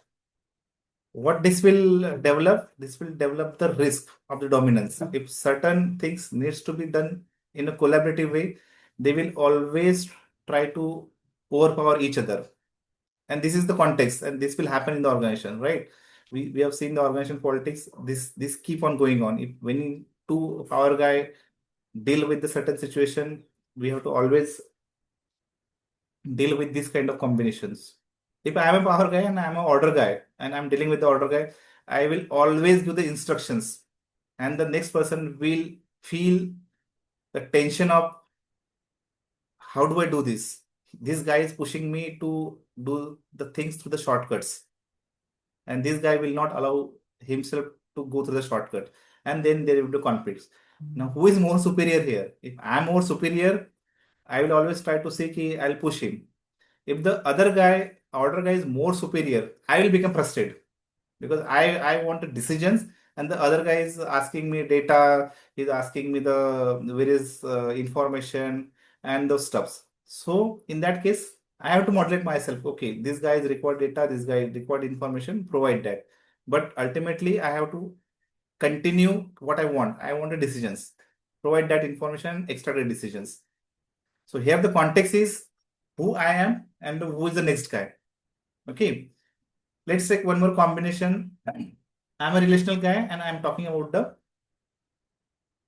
innovative guy. Okay. So relational guy will always take the innovative guy in combination and he says, okay, let's talk about some new ideas, new energies. But when innovative guy will keep giving some every time new theories or new outputs or any new applications, this relational guy will tend to bore. He will say कि "यार, मुझे बहुत तेरा application समझता नहीं है. I'm okay with the tea and coffee with you. If you are giving me too much of information and this is वो मेरे पल्ले नहीं पड़ रही है, there is a frictions. So I being a relational guy, I will always say कि मैं innovative गाय से उतना ही पूछूंगा कि okay this is going in my head whatever is required I will absorb rest I will leave it but I will not go to that extent कि there is a relation breakage happen with this guy innovative guy will always say कि okay this is the data ये ऐसे application करो this is I have read this is the website where you can get this information because they are always try to learn more and more some and they always give these ideas to the peoples because there's their style, own style.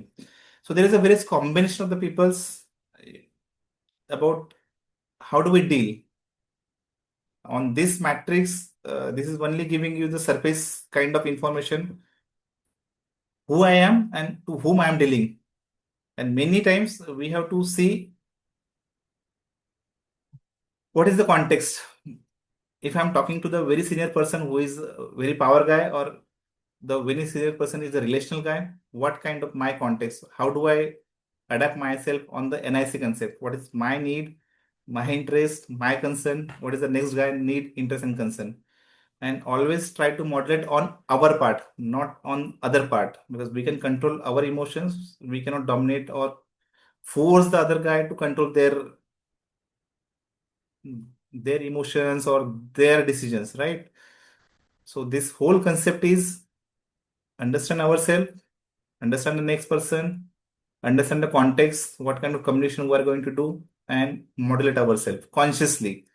Many times we don't do this consciously. This all goes with the natural flow. As I said, ki our personality is something we have built over the period of 30-35 years. It not change over the night.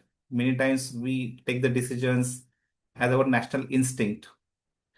The skill set, what we're talking about the EI is more about the consciousness. Pause, understand the context, and then respond. Like we always learn that situation responsiveness. What is the event? How do you respond? And what is the outcome then? So this needs to be consciously built with respect to the personality matrix. Okay. Now there is one question: okay, how do we use with respect to the various organizational levels? So this is something a power equation which we need to adapt. And this power equation is gives the context where we are talking and to whom we are communicating. The power equation is something 3 tens are n. 3 is something the communication gap or the distance between we are maintaining between the two peoples. Okay. Or the context of the communication we are having between the two peoples. So if I talked about the 3 tens are n equals to 0. So it becomes a 3. 3 means 3 feet. Power equals to 3 feet when n is 0. N is 0 is when we are talking between the team level. So if I'm a team, the distance between the two people is 3 feet. Between the two chairs, we are talking. And this communication is mostly about the task. Task is something day to day. We are talking about the reports. We are talking the day to day some operational issues, emails, customer phone calls. These are all the task related communication we do. Okay. If I'm a 5 years or 10 years guy, my 70% of the communication of the month time happens here. Maybe only 10% of the time I have to deal with the 3000 feet. I'll come to 3000 feet. The context is something where I am utilizing my more time, more energy on at which level. The person who are having the experience range of less than 10 years, they are somewhere in the 3 to 30 feet range down. They are doing these stuffs. Okay. If the person is, let's say, having 8 years of experience and he needs to present something in some forum or in their business meeting, some sort of a planning or reporting. So it becomes the something 30 feet. So here it becomes the n equals to 1. So it becomes 3 into 10 to the n equals to 30 feet. This means you are reporting to your next superior levels or maybe your next boss, and it's having some sort of the context of giving some reporting. So maybe you are presenting some project reports, you are giving some updates on the project planning, you are giving some charter. So this needs to be very crisp and crystal. Okay. No too much of the theoretical part, no too much of the Excel sheets, no too much of the lengthy emails giving the explanation, what happened, why happened, what we have done. Here we need to be more articulative in terms of the data storytelling, having a 3 crisp bullet point, having 3 crisp requirement. Maybe a presentation slides has to be something it has some presentable data, not too much of the noisy information in terms of the tables or something like that. Okay. So as we grow in the career, we need to understand what is my context, where I'm reporting, where I'm communicating. So this is something next level of communication. When we talked about the n equals to 2, so 3 into 10 to the power 2, this means 300. Here is something a departmental head kind of stuff. You're reporting to department and you're talking about something about the half yearly review meeting, 1 yearly budget, and you talked about something about the direction and strategies. Okay, and when your bosses are in some sort of budget meeting, we also need to understand the ground level what they are trying to understand and how strategically we are absorbing. If I'm a 10 years guy and my 20 years person is giving some sort of the communication. So he's talking from the 300 feet. I am listening from the 3,000, 300, 3 feet. So there is always communication gap, right? 3 feet person will not understand the strategy language. When 300 person will talk to among these 300 people, they will understand the language. So there's the context of the two, who I am, whether I am sitting at the 300 feet or whether I am sitting at the 3 feet. If I am sitting at the 300 feet, I need to modulate myself the language which can be understood by the 3 feet. If I am a 3 feet, I need to modulate, I need to learn the adaptability of the language when the 300 feet person is telling within some the group or some conference meetings. Okay. Many times the things doesn't understand. And this needs to be evolved as career progress. As I said, ki 5 or 10 year people, they are maybe 80% of the time they are spending at first to bottom level. The person who are more than 10, 12 years, 15 years experience, they are maybe in between 30 to 300. Their more 50 or 60% time goes here. And the person who are somewhere 18 to 25 years range, they are more in between 300 to 3000 feet. So they are more toward the organization goals, organization visions. They are more talks about the strategic decisions, more about the escalation market. And when these two people talk to each other, they understand each other language. But when any 3000 feet person talk to the 3 feet peoples, they don't understand. Okay. And here the context comes. Let's say there is some sort of a office event happening and there is a lunch party going on. And very senior people, let's say 25 years experienced people talking to the very junior. So how do you utilize that particular moment to communicate to the that particular 25 years experienced guy? A 3 feet people who is very junior, let's say 5 years junior, he's talking to a 25 years. So this 5 year people will find himself what to communicate. How do I initiate? Sir, ये हुआ था, ऐसे करना था. It's quite difficult.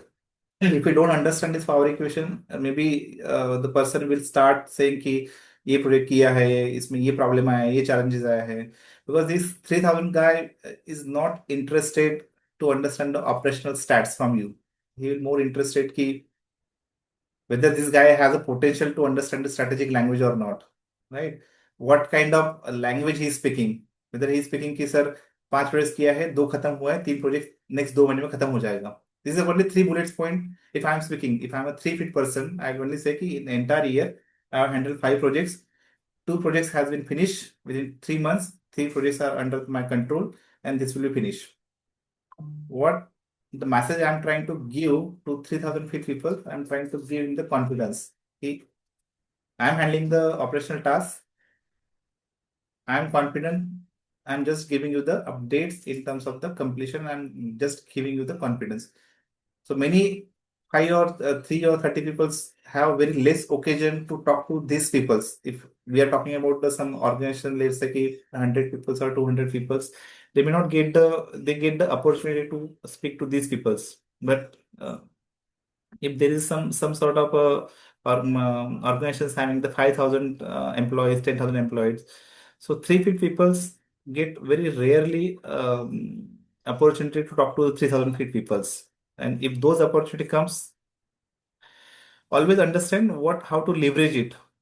And when you're communicating, what kind of context you speak to them, what kind of personality they have, right? And here the this personality aspect comes. If I know that 3000 person is how he is, whether he is a order guy, whether he is a relational guy, whether he's a power guy, what kind of context and what kind of language I will use with him, it's quite difficult, right? Means if I'm going to meet any MD of another company, so how do people normally gel key? They look for their LinkedIn profile, what kind of experience they have, what kind of maybe event they have attended, what is their background of the earlier organizations they have worked, what kind of portfolio they handle. So it gives some 30, 40, 50% of some sort of a personality aspect. Okay, this person is quite outgoing, they are more vocal.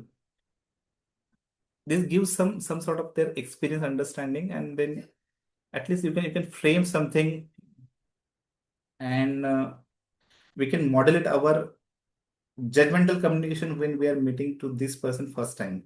If we talked about this particular aspect in our own organizations, right? Let's say I'm traveling from ground floor to the 12th floor, and my MD is in the lift, and we both are there. So we get a 5 minutes to talk. So what kind of conversation we can have in this 5 minutes? What you will converse? Maybe I'll pause this question, and we'll have this question at the later. But this is just the context key. Whether I know this person properly, I know myself, and what kind of communication we utilize with respect to this power equation, right? Going forward, we talked about some frameworks. What kind of frameworks we need to adapt. So this is some sort of framework, star and wars. Star framework is always used in terms of the past, and war framework is always used in the futures. So star framework is gives the context. What is the situation? What is the task? What is the action? And what is the result? So everything is something happened in the past. What was the situation? Let's say delivery has to made. This is the situation. Task is something you have to prepare the report within the 5 weeks, provide the report to the customer. Some task point of view. Action is three people's working on this task. One vendor is delivering that particular segment for you. Customer is waiting for your report within next 4 weeks. This is something action, and result is we have deployed this outcome within this. The result can be a positive, can be result, but this is something a framework which gives the contextual aspect of any event. Any event has to be fragmented within this four framework. What is the situation? What is the task? What is the action? And what is the result? And this framework is something about the past. What has happened? We talk about the war frameworks. This is always about the future. What next? Who is the action owner? What result is required by when, and what kind of support is required, right? There is one question earlier we had ki, how do we communicate, what should be the communication context is there. So this is some communication context. Let's say ki earlier, now AI tools are already there. There are a lot of AI tools are there which nowadays giving the framing of our emails.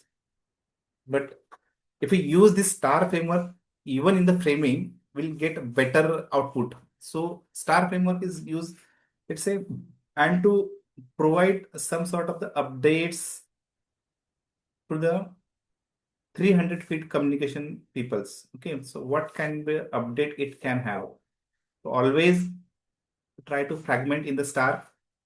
What is the situation, what task it's supposed to do, and then what is required. Okay, and who's supposed to deliver, who's supposed to help. So this will contextually will help us ki how the communication will go. If I'm communicating to my junior, maybe I will talk on the very action mode activity. Okay, do this, do that, done. If I'm reporting to one level up, maybe I will not go with this kind of framework. I will just go with the 3 bullet point. This is the activity has happened. I need this support. If I'm talking to the next three level of it, maybe I will not send the report through the email. I will prepare some slide, two slides. First slide is all about the problem, all about the activity, all about the efforts we have taken. And the next slide could be a, I need what kind of support I want from you. Because 3,000 people, they don't understand the operational task. They always seek, okay, you are there. I'm going to support you. You just tell me what is help. Because he will not tell you what to do. When people says ki I'm not here to tell you what to do. You just tell me what you want. And when the situation is there, what you want, I should know what I need to ask. Okay. To these 3,000 peoples. So whenever some escalation happens, whenever some kind of requirement is there, I will not always go to seek the solution from them. I will always go, this is the problem, this is the three solution I have. I recommend the first solution. You suggest, shall I go with the first solution or not? But for the first solution, I need this two kind of support from you. With this kind of situation, what we are doing, we are giving the confidence, okay, we are having the problem. With this problem, with this experience, I am having the three solutions. My experience is I will go with the first option, but to go with the first option, I need this support. When we are asking the support, we are also taking them into the account and we are trying to validate their responsibility as well. When they say, okay, you go ahead, I'll provide this support. This is the way of working with the 3,000 feet peoples. But at the same time, we are taking the accountability. This is giving the accountability. And here comes what kind of personality we have. If I am having a power personality, I will always carry the ego and I will not ask for the help. If I am expressive, I am a relational personality, I will always say I'll ask the help and I am ready to take the accountability for the way forward actions future I will take. Right. And organization always wants key if you are taking the accountability, if you are owning the actions, they peoples will be always visible in the organizations. Even in the customer end also, when customers some projects you are doing, and if you are taking the accountability for their problem, and if you are going with this kind of communication with them, this is the problem, boss, we have. These are the two solutions. One solution I am recommending. Having these assumptions, this risk, I need this kind of support. Are you with me? If not, we are always giving the forum to them. You propose something, and this also needs the guts. If I'm open, I'm asking them. This means I'm keeping my ego aside. I'm saying, okay, whatever the efforts I'm supposed to do, but this has to be done when I'm exhausted with my all efforts. Top people will always try to judge whether you have put in the whatever the efforts is required. If you are exhausted with all the possible effort is done and still the problem is not solved, then you are going then will be valued. It's not something operational task is there on your desk and you're saying going, boss, this is the problem and then I need your help. And you don't have any clues what kind of help is required and you don't have any solution with you also even. This will be again, if you are 5 years person, people will forgive you for another 2 years. If you are 10 year person and if you are doing the same stuff, people will say this people is not matured. This is not to be taken to the next level. This is how the maturity also assess the kind of communication we do. Okay. So moving forward, toward the closing, what I say ki, as we grow in the career, alongside the skills, experience, we also need to embed this kind of the power skill in the organization. We also need to understand the negotiation aspect. We also need to understand the perception. Negotiation is something about how do we present the data and how do we negotiate. Perception is how I'm building the influence. As I said, perception always build over the period of time. It's not something a judgmental. If I'm in the organization and I'm carrying this kind of personality, I will always try to influence something based on my perception, how I build the for the other people's. If I build the perception as a approachability, people will approach me. If I have built up the perception that I'm a very power guy, I'm a very cynical guy, people will not approach me. Okay. So it's again the kind of personality how you demonstrate to the peoples. So negotiation is something based on that context, how you are negotiating. Perception is again how you build up your personality in the organization, and based on your negotiation perception you create the influence in the organization, right? And this all this will help whether you are increasing the network inside outside in the market, and how you're gradually increasing your visibility inside your organization, outside organization, any kind of forum, any kind of various platform is available, how you are visible. Okay. So this is the overall personality which needs to be developed over the period of time. The maturity of individual skill set can be different. 5 year peoples maybe have different influence, but if the same influence is not being created to the perception and personality for next 5 years, the skills are not building. They are stagnant just. We are not open for the skill transformation.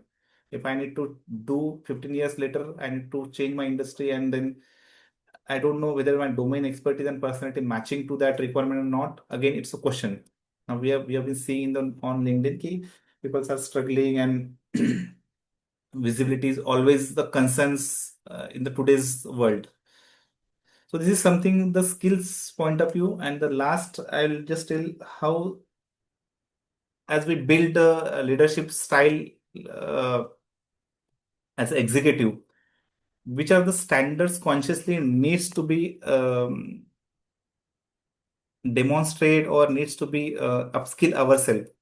Okay, so these are high standard which typically during some high level of training, people's try to give them and try to continuously encourage you consciously adapt all these skills. The first standard is something about the energy standards. It gives ki what's my intention, intensity, and integrity. Integrity. This is something ki, I'm starting my day at 8 o'clock and ending my day at evening 6. Whether I'm still able to make the decisions in the evening time or not. Okay. Do I know my boundary limit in terms of saying no? What needs to be keep on my table and what needs to be delegate? What needs to be said no? So this is all about the energy, and this constantly needs to be evaluated. In the beginning, I have shown some circle key. First, we need to learn, then we need to get that knowledge, then you convert that knowledge into the skills, and then it becomes the your expertise. The similar way, continuously we need to understand what is my energy standards, how I am prioritizing my weekly schedule, monthly schedule, quarterly visibility, quarterly visions, half yearly visions, my short term goals, my long term goals for 1 year, 3 year, 5 years. How I'm preserving my energy standards. What is my intention? What is my integrity? How I'm taking the efforts to consciously learn those stuffs, consciously understand what to delegate, what to say no. So this is all about the energy standards. Second standard is something about the thinking standards. Thinking standard is how I'm thinking. Like we have talked about the MBTI framework. Okay, so many times we think about the gut feeling. Some people think about the data. Okay, yeah. So as we move in the career, the thinking standard has to be evolved more structured way, more decisive way, and more forward facing. Forward facing is something ki, okay, problem has happened. Rather than doing the too much of postmortem on the problem happens, uh, the executive needs to think what next to be done. Problem has happened, issues has been there. Like in projects, we say risk and issues. When the issues has been happened, how long will continue to do the postmortem of those issues? Are we quickly connecting the team for the solution oriented or not, and how fast we are taking the decisions to going for the corrective actions or not. So this is all about the thinking standard. Maybe 5 years experienced guy may have different thinking standards. 15 years experienced guy may have different thinking standard. But this is the way it needs to be evolved over the period of time. Your thinking has to be smarter. It has to be structured way, and it has to be decisive. Like I had given example, some property decisions we have to make, or any kind of taking a policy, term insurance policy or any new policy. How long you will keep thinking on the data, whether you are making a decision within 48 hours or not. If we are not making any decision of 48 hours, just drop it. Don't take a decisions. If you are taking a decisions, and if you are evaluate all pros and cons to make a decisions, take those decisions within the 48 hours. If you are still doubting whether this decision will prove correct or not, just drop it and leave it. Again, revisits after some time. But if any event is there with us and we apply this energy standard and thinking standard, if I'm able to make a decision within the 48 hours, good enough. Moving forward, the language standards, as we say, language has to be clean, confident, clear. Like analytical guy they will always try to make us some goal and goal. They will ask this data, that data. Amiable guy will always try to say ki they will not make a decisions faster. They will say ki I want a validation from this. Somebody they want the opinion. Let me talk to this guy. We'll take another 2 days and then we will come back to you. So as we go forward, our language has to be very clear. It should not be a goal and goal language. Okay. We always see many times we use the word let me try, just I'm having this issue. Try to adapt the language of commitment. Commit ourselves, okay, we will do this within 4 days, within 1 week time. And if we practice this kind of language, this will help ourselves to grow more better and better. Just a moment.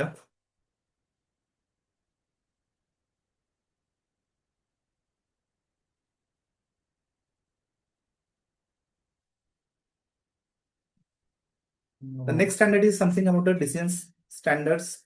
This is again based upon the how faster we take the decisions, what kind of speed we do, what is the data we do, and what is the intuition we use in making the decision. Like I said, ki if we are making a thinking and we are making a decision within the 48 hours, let's go for it. And if we are still in the doubt, just drop it, revisit again. Don't ponder on that particular topic again and again for a week time, whether to take out that decision or not. So this is the standards is always practice at the very higher executive levels. Whenever some strategic meeting happens, whenever some new initiatives is being taken, people always think whether we are clear on our speed, we are clear on our data, and we are clear on our gut feeling whether to go ahead with that decision or not. And it's always recommended key if the decision is made within the 2 days, 3 working days, go for it. Otherwise, just drop it and leave it. Like we say in the organized strategy discussion, some 10 initiatives have been taken, right? And there is a continuous debate happen ki out of this 10 initiative, which two initiative needs to be prioritized. And that decisions go week together or months together. And people are keep thinking ki out of this 10, which two needs to be prioritized. If I'm handling a team, I'm handling a team with 50 people and some 10 initiative needs to be taken. I should be in a position to say, okay, these are the two, let's go ahead. Whichever the result will come, we'll see this. So while making a decision, there is always thought, make the decisions with the understanding of the ambiguity.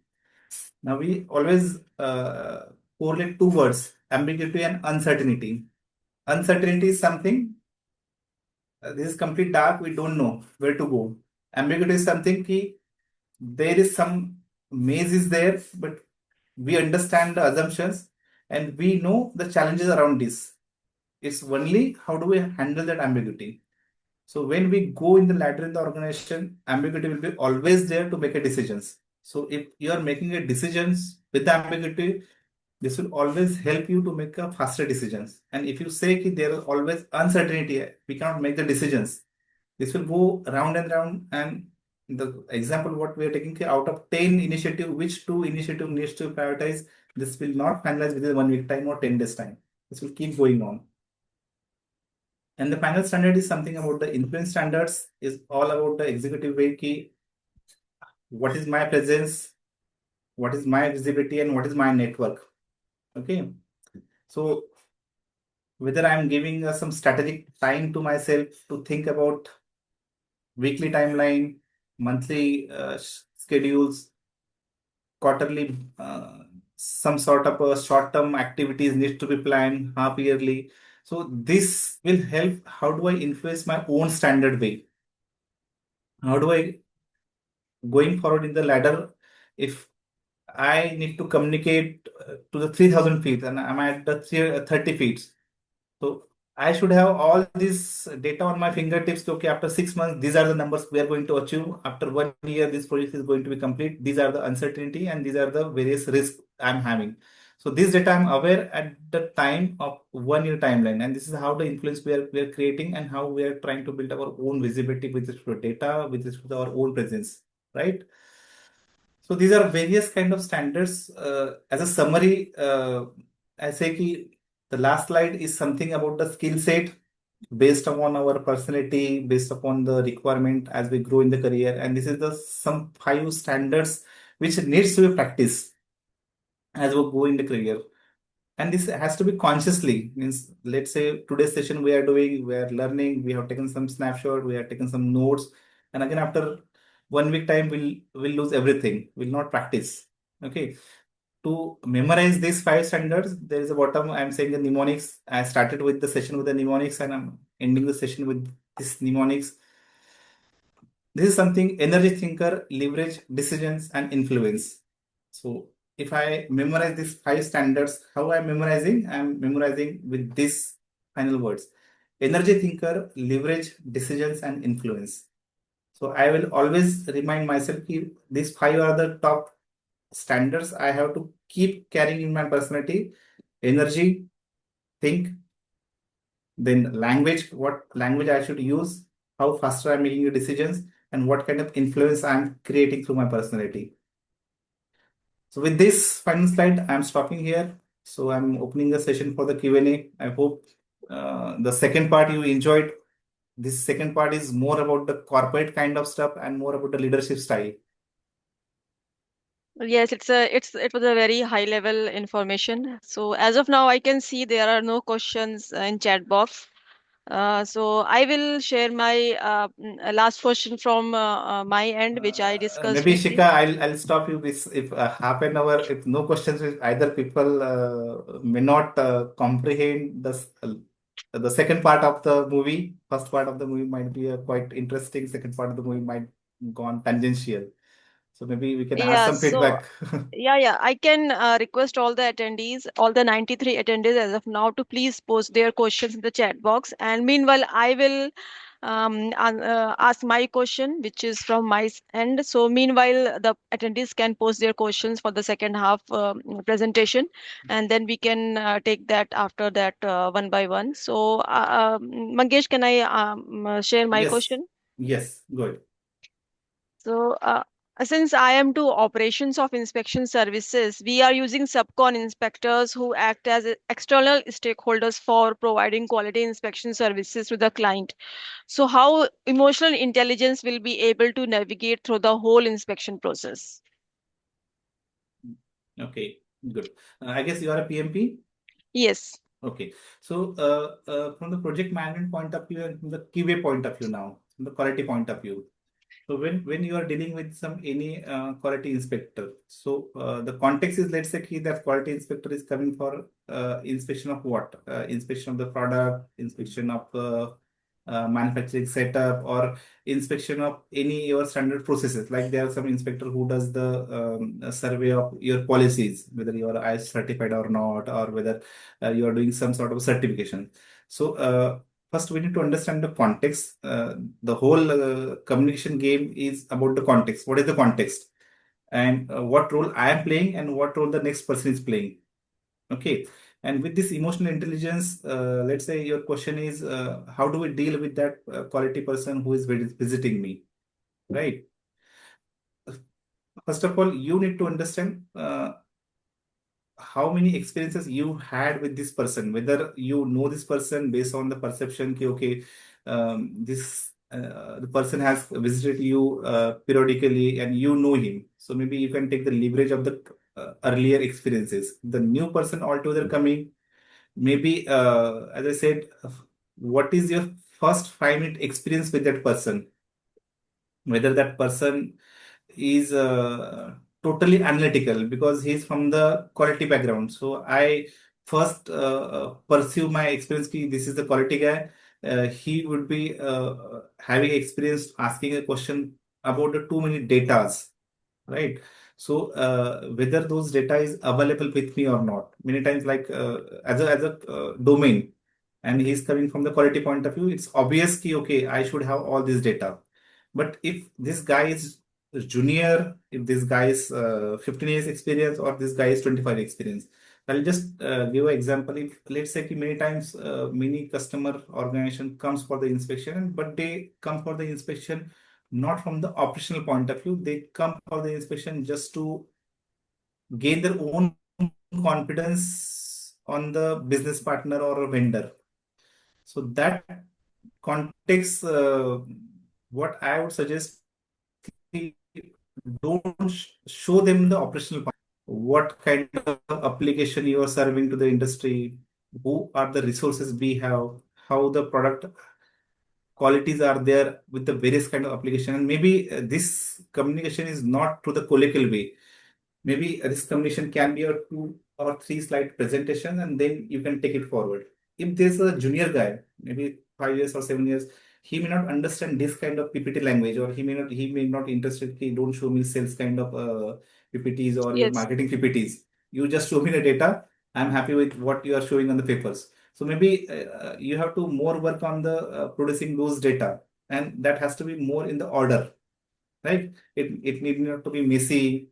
If he requested five different report, how in advance you can prepare those reports in the orderly manner and just put this. All this experience is come from the domain knowledge what we have. Let's say you are working in the quality domain, so this naturally this is expected from you. The emotional intelligence in this is to understand the person behavior, initial level, the authority of the person who is coming for the discussions, and the outcome what we want to drive. We always want to drive the outcome. Okay, I should get the final satisfaction from this, or maybe there should not be any escalation. So what kind of preparation I need to do with respect to my experience? If I'm a 5 years experienced guy, I'll produce the report. If I'm a 10 years experienced guy, I'll always say ki there should not be any escalation across this. And I'm a 20 years experienced guy, and the 5 years junior is coming, so maybe I will not go to meet him because I won't able to talk that language. Maybe I will say ki, this 5 years or 7 years guy will talk to this. So context change with respect to the authority of the person, with respect to the domain knowledge, and how you are perceiving whether this is the first time meeting or whether it's a continual meeting with that person.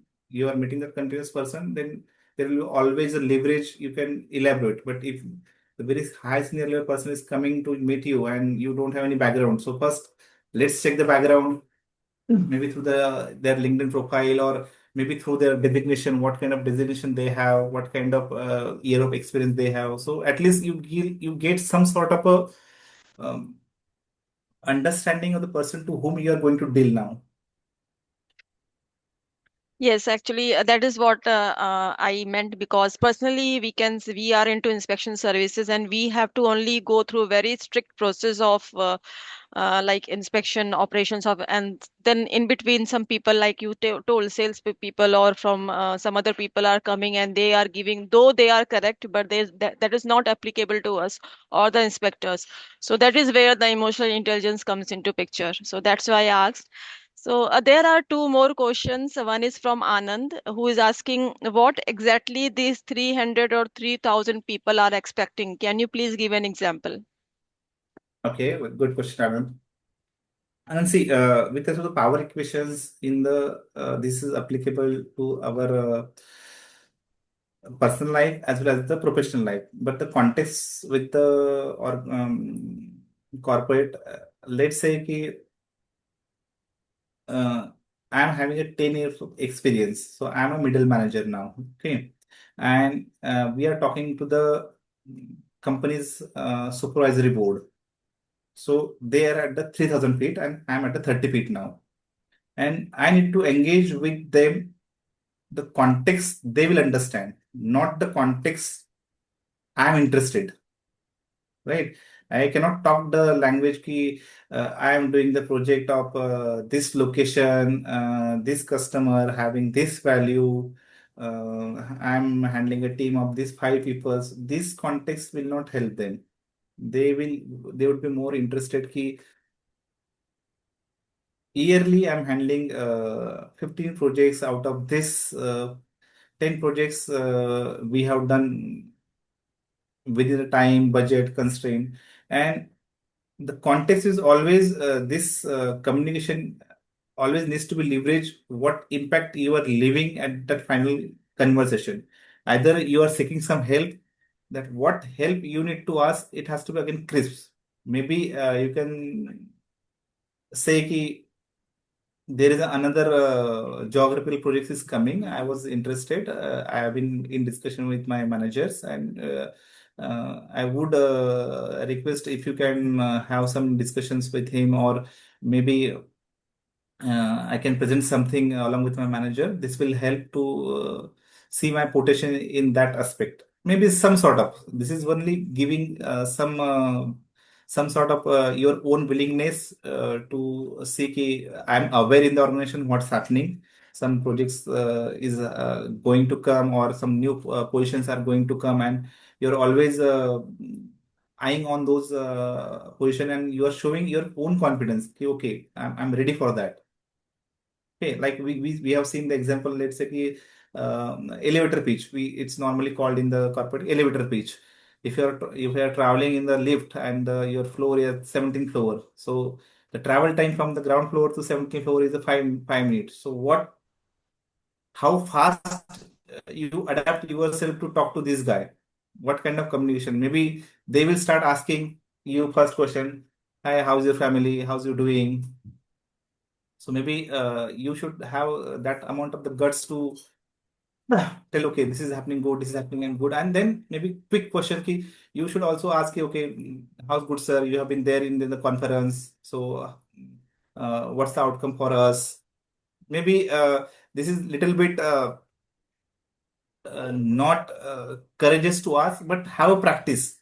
This will only give the thinking, okay, you are also watching them on some LinkedIn, or maybe some sort of a internal newsletter happening in the organization, and you are saying, okay, you are there in the that particular session, and then I have read that, and how was the experience? So this will help to build the connections with them on the informal way. As we talked about the organic and inorganic communication, so whenever we need to build the inorganic communication with the very senior people, so this kind of inorganic communication will help, informal communication will help to establish the inorganic network in the organization. Okay, yeah, that is a bit again a very high level. So, last question is from Kumar. He's telling this is very enlightening, and I relate the feedback from the CEO VP and their perception of me at the previous company.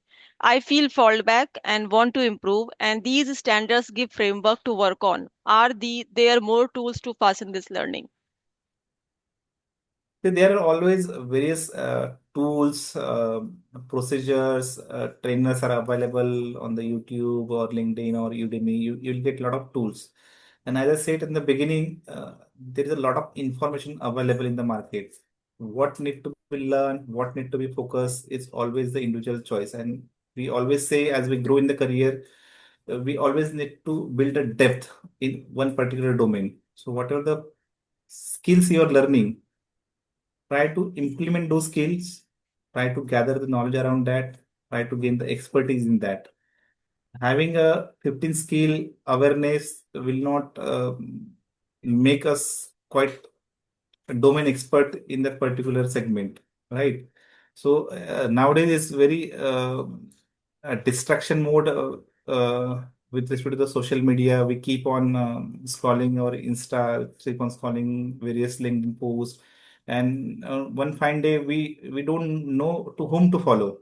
What I personally do, I just follow some 5 or 10 particular leaders in the industry.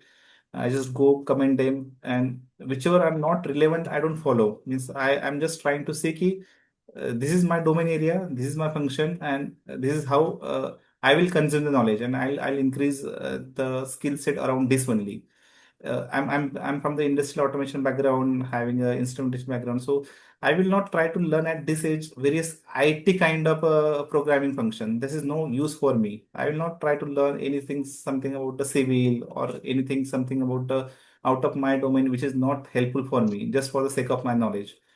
We don't want to create our brain as a dustbin. Everything is available, just dump it. No, means we also need to be cautious. Ki what kind of standards we need to see, as we see the decision making standards or thinking making standards, we should know ki, how faster we need to decide what to learn, what to not learn. In terms of the influence, we say ki, to build the influence, what kind of personality I should build in the organization, how people should pursue me. Like few people's personality is something ki they are very authoritative, and this kind of person they put it in front of the sales. Okay, they say, okay, you bring the business and you do this. Some persons are very collaborative. When there is a mess, there's a conflicts happening within some department, so these people try to gel in, they try to coordinate, and they try to manage some show, right? So again, it's something about the skill set, how we are upskilling year by year, what new learning we are doing, what is where unlearning which is not required, just unlearn what is new you have done in terms of knowledge. If that is helpful for you, that is resonating you, just upskill it. Okay, I hope Kumar has got the answer. And there is one more question from Bharat. He's asking, relationship building is a key factor in influence. How can we develop strong stakeholder relationships at the early stages of a project? Bharat, we just as a projects point of view, means we have various frameworks given in the stakeholder management, like influence, power, and there is a salience model. You we must have learned in the PMI curriculum. Like salience model gives you three-dimensional aspect of the stakeholder, like who is the urgent stakeholder, who is a power stakeholder, and who is a legitimate stakeholder. And from this combination, we can understand the contextual to whom we need to address. And if you Google it out, the salience model. So now since my screen is in the share mode, so maybe offline you can see and Google it out. There is always different model is available, but I personally follow that salience model that help gives the nine different aspect and nine different contexts to address the stakeholders at the beginning. Like when the project started, if we use the salience model, we can understand the stakeholder mapping, who are the power customer, who are the urgent stakeholders, who just need the information. And we always follow that RECI matrix, means those are project background because we understand the RECI matrix. So with the salience and RECI matrix at the ground level, we can map this. But as you grow in the organization, this will become more about the operational stuff. Okay, maybe day-to-day communication activities. The peoples who are sitting on the portfolio level, they will not think about the risk which is happening at one project. They will always see if that one project risk is happening, hampering my 20 portfolio in what context. So context will change about the thinking now. Like I'm handling in a year 50 projects, and two projects are giving me the risk. And if I'm thinking that one particular stakeholder is eating my 20% of the time in terms of the communication, I will always say, "Ki, delegate this. I will go with this risk, and I will dedicate my energy to the another 80 projects. I will not go for the because of these two projects. I'm killing my energy for the another, and I'm killing my resource for the another 20 projects."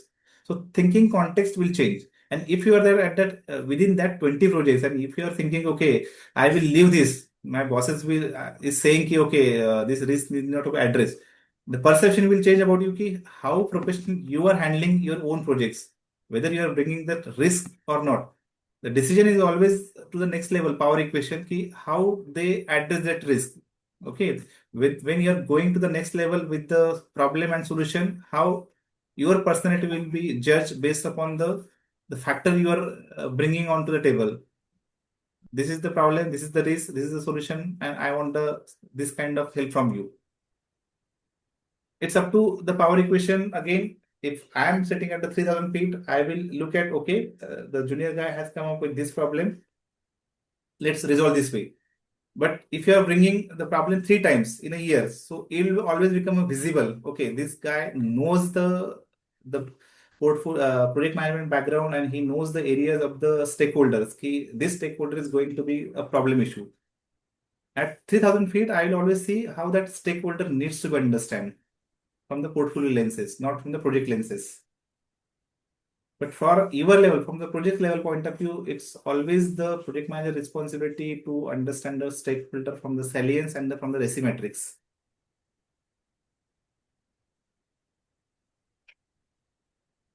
I think that was Bharat has got his answer. So if there are no questions, yeah, uh, there is one question from Ashwini. Uh, she is appreciating, she is telling that gold mine of a session left the personality metrics and star to war section. It will take time and efforts to raise my personal standards to the ones mentioned by you in high stake leadership. Having a structure helps. So thanks, Mangesh. So she has written separately the appreciation. So thank you, Mangesh. I think that was the last question. And then thank you, Mangesh, for this very interesting and informative session. This topic was totally a different perspective and amazing and a very high level, since previously all the sessions what I have attended on emotional intelligence personally or my in my office or somewhere else were all mostly were more based on mental health. Okay, emotional intelligence, so you will be your stress level will be high, will be low. So this was a very amazing session. So guys, recording of this session will be uploaded at our YouTube channel PMI Mumbai chapter in a couple of days, so please see the recordings. And Mangesh, as a certificate of appreciation, we will like to present a certificate as a small token of thanks. So if you can unshare, I can share my screen. Okay, okay.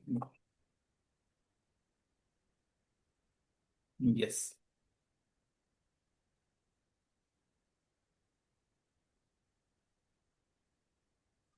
So still 85 people are there. Yes. Can you see my screen? Yes. Okay, so please accept a certificate of appreciation from our end as a small token of thanks for accepting our invitation to present today's PM Forum session, and looking forward to invite you for presenting other interesting topics. And for the all the attendees who have joined today's session, feedback form link for sharing your feedback is already shared. And please note that two PDUs will get created automatically in your account for attending today's session. And as I told people who are requesting for the PPT of this session, recording of this session will be uploaded at our YouTube channel, PMI Mumbai chapter, within couple of days. So you can see the recording and you can take the screenshots of the PPTs what Mangesh has shared. So thank you once again, Mangesh, for your wonderful session, and thank you to all the attendees who joined this session. And meet you in next session soon. Bye bye. Bye. Bye bye.